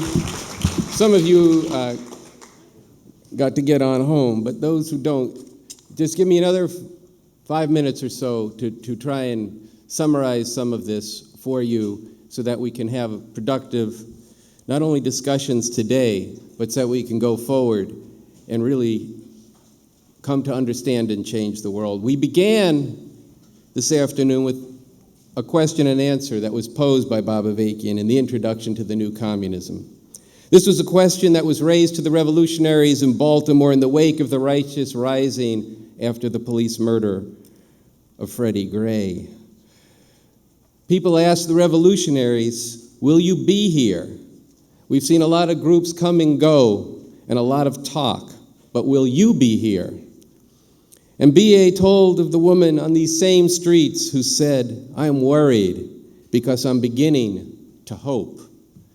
And B.A. answered that if we don't answer this with a determination to follow through on the responsibility to be there, not only for that one woman and certainly not for ourselves alone, but for the emancipation of humanity, then we should get up and leave. But you all are still here, late on this Saturday afternoon, and so are we. This is a bigger responsibility than one afternoon, even as this afternoon should be your first step into becoming an emancipator of humanity, or your first step for learning why the world is the horror it is, learning to be scientific, learning to confront reality as it actually is, learning to go for the truth, to be able to cut to the root of why there is so much suffering in this world, and why it is at this point of history that all these outrages that humanity faces are so damn unnecessary. Getting into the why and the how the world could be radically transformed through an actual revolution, so that all of humanity can live and flourish in a world where people are no longer divided into rich and poor, masters and slaves, rulers and ruled, no longer fighting and slaughtering each other, but working together for the common good. No longer locked in ignorance, but consciously understanding and changing the world, and no longer destroying the earth, but acting as its caretakers. This is possible. The roadmap, the science, the framework for how to know and change the world, and the contradictions that humanity will have to traverse to get free, and how to traverse them are now in your hands if you dig into this book and get into BA and get with the party and the movement for revolution that he leads. Will you be there? Good. Today, you have gotten just a taste of a model of someone, a leader who, as Cornel said, has been there for 50 years, struggling to fill the great needs that humanity faces. You've heard in his own words why he does the work that he does. Because these are my people, the exploited and the oppressed people of the world. That heart and soul, that determination to not turn away, to not give up, to use every fiber of his being to dig deeper and chart a path through what has been a complex thicket of contradictions since the first communist revolutions in the 20th century were defeated. He's not backed away from that. Some years ago, I was talking with a well-known playwright, and we were speaking of the work that B.A. had done, and he said to me that it takes a lot of courage to challenge a theory and a practice from within a framework, especially when that framework has encountered defeats. Many others turned away. B.A. did not, and we must not. So I want to conclude this program by speaking to you from my heart and my soul, from a sense of responsibility and a morality founded and grounded in reality. And as we just discussed, this I've learned from Bob Avakian. Let this brief experience today, with the words of B.A., and with this path-breaking and seminal work, be a threshold that you cross. Get into it. Deeply engage it. What's at stake is nothing less than the future for the 7 billion people of today's world and for the planet itself with all of its diversity. It is no longer necessary for humanity to be enslaved to outmoded systems and traditions. These chains can be broken. The framework and the architecture in theory and line are here. The new communism is the course in bringing about a radically new society on the road to real emancipation. The concrete challenge is this. First, get into BA. Look, if you just care about humanity, you need to read this book. As I said opening today's program, and I guess as at least 2 or 3 others have said, if you saw those pictures in the New York Times of the ships crossing the Mediterranean, yes, as Annie said, in 2016, for God's sake, you have to ask, why is this still happening, and what can we do to put a stop to it? And we could take a lot of time, which I won't do, and take the same framework and look at the devastation of Haiti through this latest hurricane.